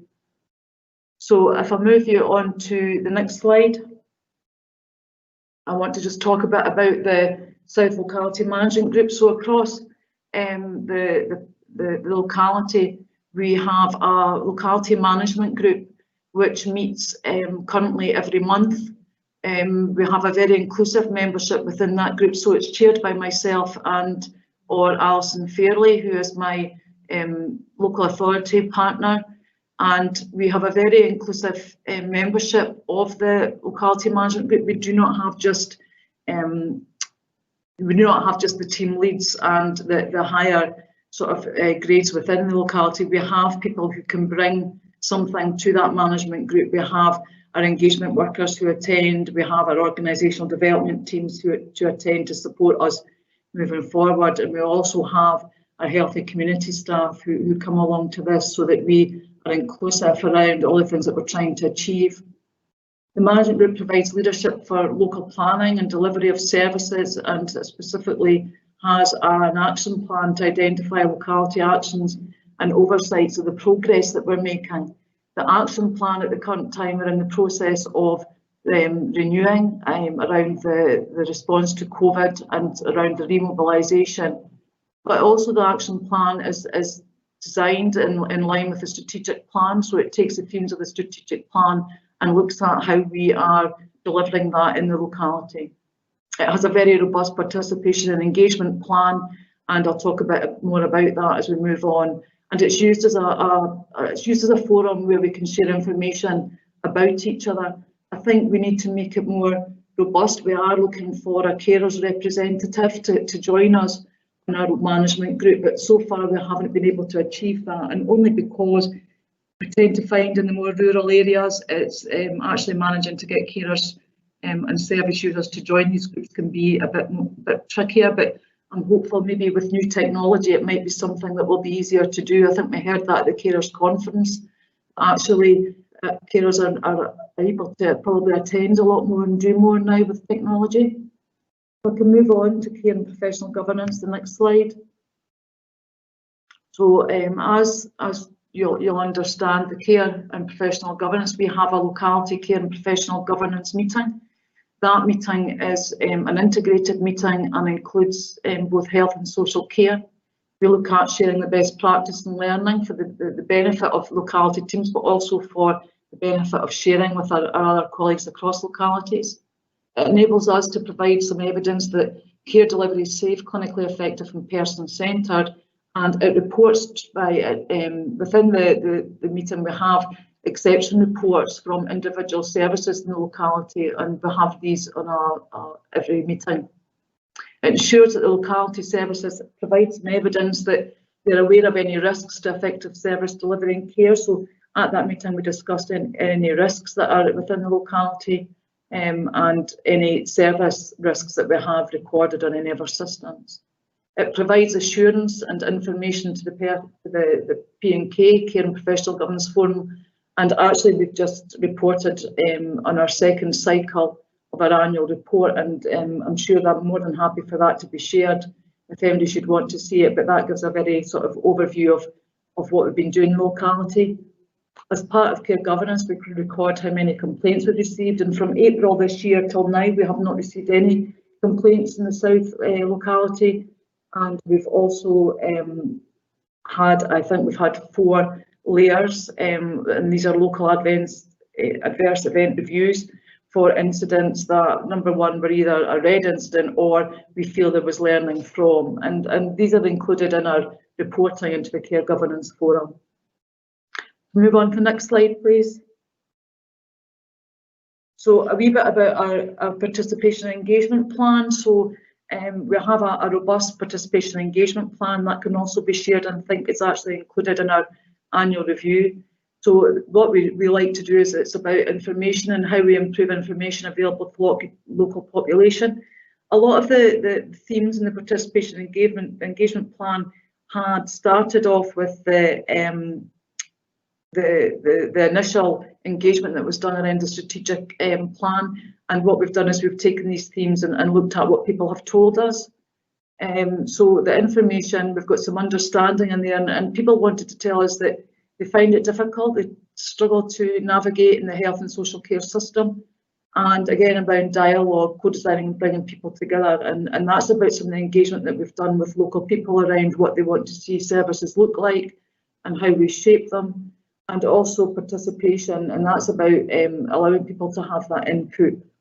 I've listed there some activities that we did undertake, and I think it's really helpful to understand that one of the things that we looked at the start of the locality was how do we actually speak to local people about health and well-being, how they are, how do they feed into us. So in each area in Kinross and in Oversight and in Crieff, we have health and wellbeing networks that we support and we don't lead, but we are part of, and go and we hear from local people and local third sector groups around what's happening, what they're doing, and look to see what we can support them with. So there's been a lot of activity over the years. There was some participatory budgeting and partnership with Local Action Partnerships a number of years ago. There is a South Perth newsletter that's also distributed. That's, I think, biannually, and that's sent out with updates of what's happening. We had an open event in Crieff Community Hospital, and we're now just realising some of the input from that from local people, and we're nearly at a point where we're going to be opening the garden there to provide some dementia walks and dementia friendly stuff. And I think now at this point, because of some of the safer working and also because of some of the issues with COVID, it will allow some of our groups that maybe haven't been able to meet to actually have somewhere where they can, and they can do that safely. And we also had work around the Bridge of Earn health and wellbeing engagement, and that was about 2 years ago, just around about just before the closure of the GP practice, which gave us a lot of really good information around what we needed to do in the Earn area, and we're continuing to build on that at the current time. So there's a lot. The locality has been quite involved in participation and engagement. If we move on, please. So the locality care delivery model. So all our social work. So this is, when I talk about our care delivery model, I'm not talking about health or social work. I'm talking about it together, which is how we deliver moving forward. So we have the links model. The South commenced links in June of this year, and until today we've had 107 referrals into our link service, where we're supporting people to remain at home and to prevent admission, but also to provide that person-centred care delivery at a time when people are beginning to, their physical health is starting to deteriorate. So it has proved to be really successful in the South. We've done a lot of engagement prior to going live with our GP colleagues to make them so that they were aware of what the service was and how that would work. We have an integrated adult care team, so every week, over and above our links daily meetings, we have an integrated meeting. Now that integrated meeting has been going, and this is with clinicians, social work, and our Healthy Community Collaborative, and also our social prescribers. But that meeting has been going now for, I think we're on 4 years. It meets every Thursday, and that's a forum that, as Links has progressed, that forum has now more become about our concerns about any carers, if people are in caseloads, to proactively look at people who there might be an adult concern around, so that we don't reach a point where there's a protection issue. So it's a meeting that's attended by everybody who is involved in the locality and clinicians. So that's proved to be something that the teams have found really valuable. We have mental health and wellbeing, so we provide mental health services for older people and for adults. We currently have been looking to bolster our adult mental health team because of acknowledgement that in the South locality we had a very small team. So we have increased some funding from other areas into that area because we're aware it's the adult mental health team was so small. We have the new primary care nurses who work with the practices through the PSIP funding and through the new GMS contract to support people with mental health issues that the GPs would want us to see, and that has continued, albeit by near me, but that has continued over the pandemic and continues to do so. In the South locality, we did not step down any adult mental health services. We continued to provide as much as we could with the recognition that it was a difficult time for people with mental health issues. Our older people's community mental health team services continue to support our older people around post-diagnostic support and looking at how we can start to remobilise. But we have seen an increase, I would suggest, in some carer crisis for our older people with some dementias, and we are seeing a lot of our clients who maybe are more unwell than they would have been before, and that's really due to carers trying to keep people at home and trying to support them as much as we can. So that's a piece of work we're looking at the moment. The primary care models, we obviously are delivering and have started to deliver the community care and treatment models under the new primary care contract. And last week actually successfully opened Bridge of Earn as part of that model. So we're continuing to develop that with moving into phlebotomy and delivering the services for the new GMS contract. Our care is a piece of work ongoing through a group across Perth and Kinross looking at care at home, but we're also looking at how we support our local care homes, and we have pre-COVID and moving onwards, we have a locality care home meeting where I go along to hear about any concerns and to be able to provide any information around how we support care homes. But care at home, there has been problems with recruitment into care at home, and that's mostly due to rural areas, but I think it's not something that's unique to the South locality, but we are looking at how we support more sort of self-directed teams and looking at new models for that. through the pandemic, but prior to the pandemic, I mean, I have made reference to the health and wellbeing groups that we have in the locality, but there's been a lot of work around the stronger communities and how we move forward with that. So I'll talk about that a bit later on. So if we can move to the next slide. I appreciate it's a bit of a whistle-stop tour. So the South remobilisation, so I suppose a lot of the focus that we have at the current time is around, so there's carers, and we recognise that our carers in the locality need support, and we're looking to see how we can make that stronger. We've obviously had Carers Week and the Carers Conference, so it'll be interesting to hear some feedback from that. But it is about how do we support carers, how do we encourage them to see them, you know, the unpaid carers, to see themselves as that. We are looking at a dementia strategy and how we continue to support people with dementia. There is the Scottish Government are about to release a new dementia remobilisation policy. The policy was due to, the dementia policy was due to be renewed this year, but that's been delayed till next year. But in the meantime, they're going to provide us with a framework for moving forward.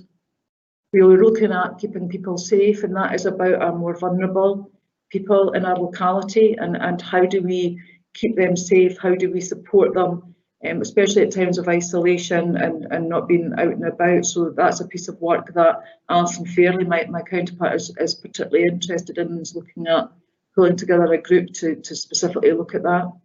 Mental health and wellbeing is a big one, and that's not just about our local population, it's also about our staff. How do we support them moving forward, and how do we make sure our local population feel that they're well supported. In the South, we do have some active groups from a mental health perspective, and we're continuing to liaise with them and make sure that we're keeping them supported. We're looking at person-centred care and support, so that is about person-centred care planning, primary care delivery I've talked about, and obviously it becomes more apparent as we move through the flu vaccinations, now moving on to a COVID vaccination. That's something that we will have to consider from a locality perspective. The public health strategy, so we're keen to look at how we tackle some of the inequalities, and I will talk a wee bit further on about some of the work that we've done from a stronger community perspective around that. But we are, I'm aware and acutely aware that possibly as a partnership and within the locality, the public health, we've maybe not been as strong as we could be, so that's a piece of work for coming year. Self-managing teams, the locality has been interested in the neighbourhood care network that is through the SSSC that's been happening over the past year, 2 years. The locality has been quite involved in looking at that, and wanted to, and will do over the next year, look at some self-managing teams and some work around that to see how that would work for people. And the stronger community agenda is something that we need to continue to grow on. There was a lot of work done through the COVID pandemic, specifically in Kinross, around Kinross kindness, and also in Crieff, around Crieff Connections, and we want to look at how we continue to work with them and support that. If I can move on to the next slide. So this is the health and wellbeing in the stronger communities. Just a couple of things I think we wanted to point out here is we have a health, and I've talked about the health and wellbeing groups that we have across the locality. We have a Locality and Advice Hub, which was, we worked with Broke Not Broken in Kinross, and our healthy community worker was really, and still is really, involved in looking at how we support people maybe to access services when it's hard for them. So the Locality and Advice Hub offers the opportunity for citizens' advice. It offers opportunity for people who maybe have issues around technology and digital solutions. So that's something that we deliver in partnership with Broke Not Broken in Kinross. We have the Crieff Connections, and that's forum has become stronger through the COVID situation. So our engagement workers are really involved in feeding back to us what Crieff Connections are doing, and for us to try and support the work they do.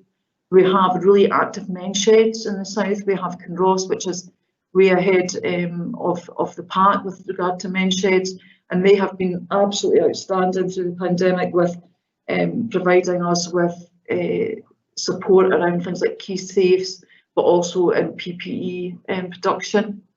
We've got recovery cafes, which have started again, and that's to support people who have addictions in the locality. So we have a really robust one in Kinross that's been running for a number of years, and we also have one in Crieff, and we're looking to see how we can continue to support people at this time.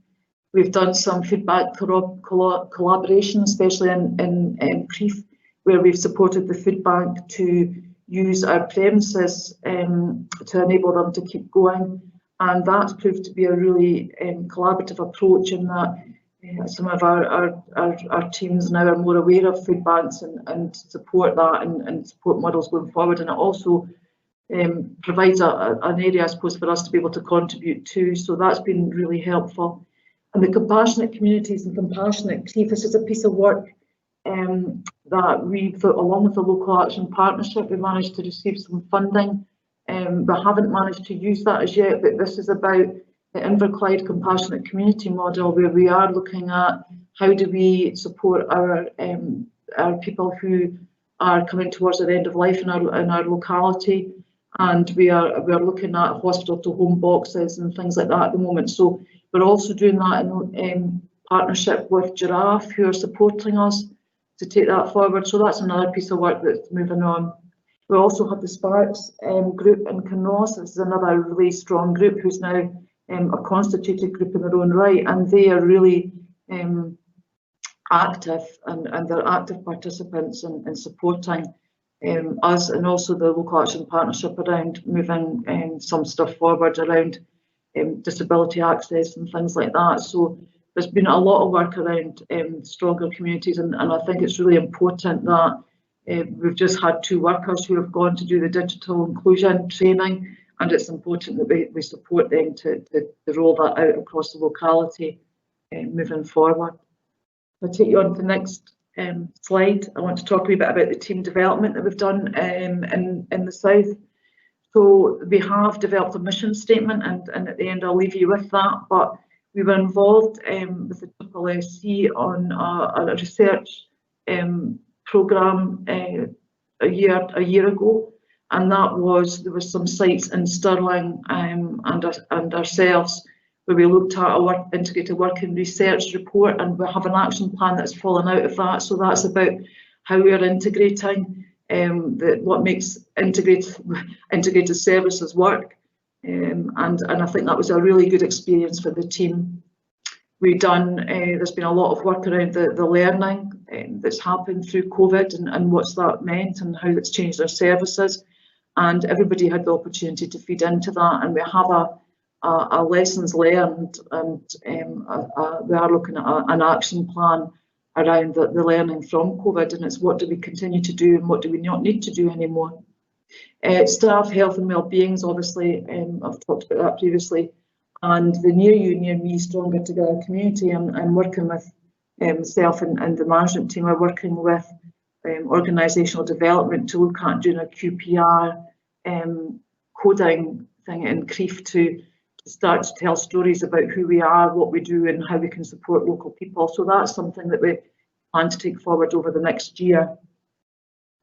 If I move on to the next slide, this is really just, I just wanted to describe to you. So this is the framework for community health and social care integrated services compiled by the Scottish Government. And I think just to say that I could probably talk around all of this, but I'm aware of the time, but this is something that we would plan in the South locality. This is something that we plan to measure ourselves around, and this is around the sort of care, and it talks about how well we best integrate teams. So I won't go through all of this, but it's just to say that as a locality, we plan over the next year to start to look at what parts of this we're doing well, what parts of this we're weaker on, and which parts we need to move forward with, because we are always developing and bringing in new services.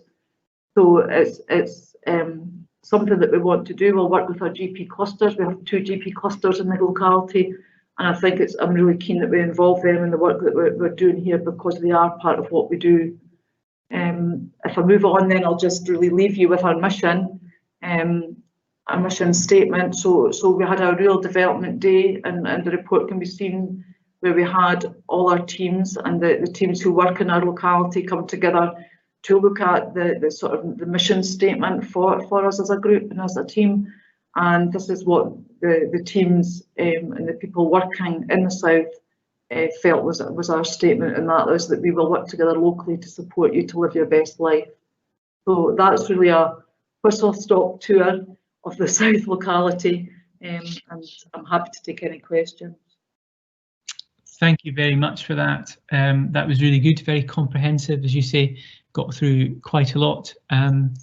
I certainly clocked all of the references to how fantastic Kinross and Kinross is, whether you were deliberate or not. I'll ask if there are any questions from other members of the committee on Lindsay's report.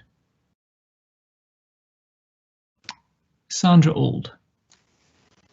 Hi, hi there, Lindsay. Thank you very much for that. Really impressive, the amount of work that's ongoing. It's just to mention that carers and service users have a reference group which is meeting on Wednesday. And this is actually the kind of presentation that would be fantastic, maybe not for this week, but for a future meeting, just to make it, to get it out there, you know, some of the work that's ongoing. I noted that you mentioned that you were looking for a carer representative. If you could maybe email me afterwards with just what it is you're looking for, what the kind of commitment would be, then I'll bring that up on Wednesday and see if we can possibly find someone to contribute.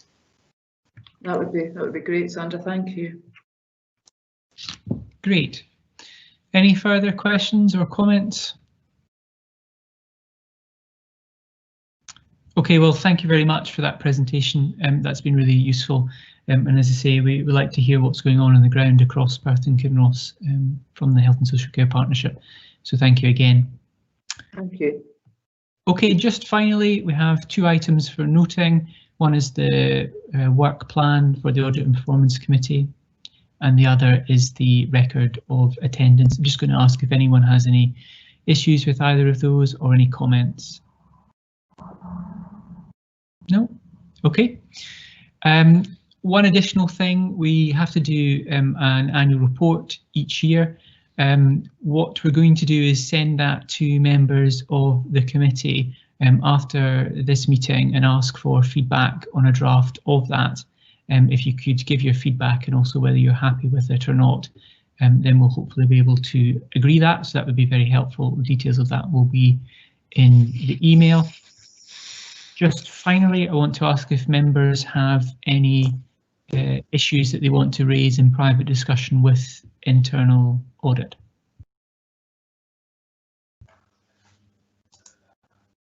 No? Okay, well, with that, we'll close the meeting. Thank you very much for your attendance, and thank you for all your questions and the answers from officers too. We'll look forward to seeing you next week at the IGB.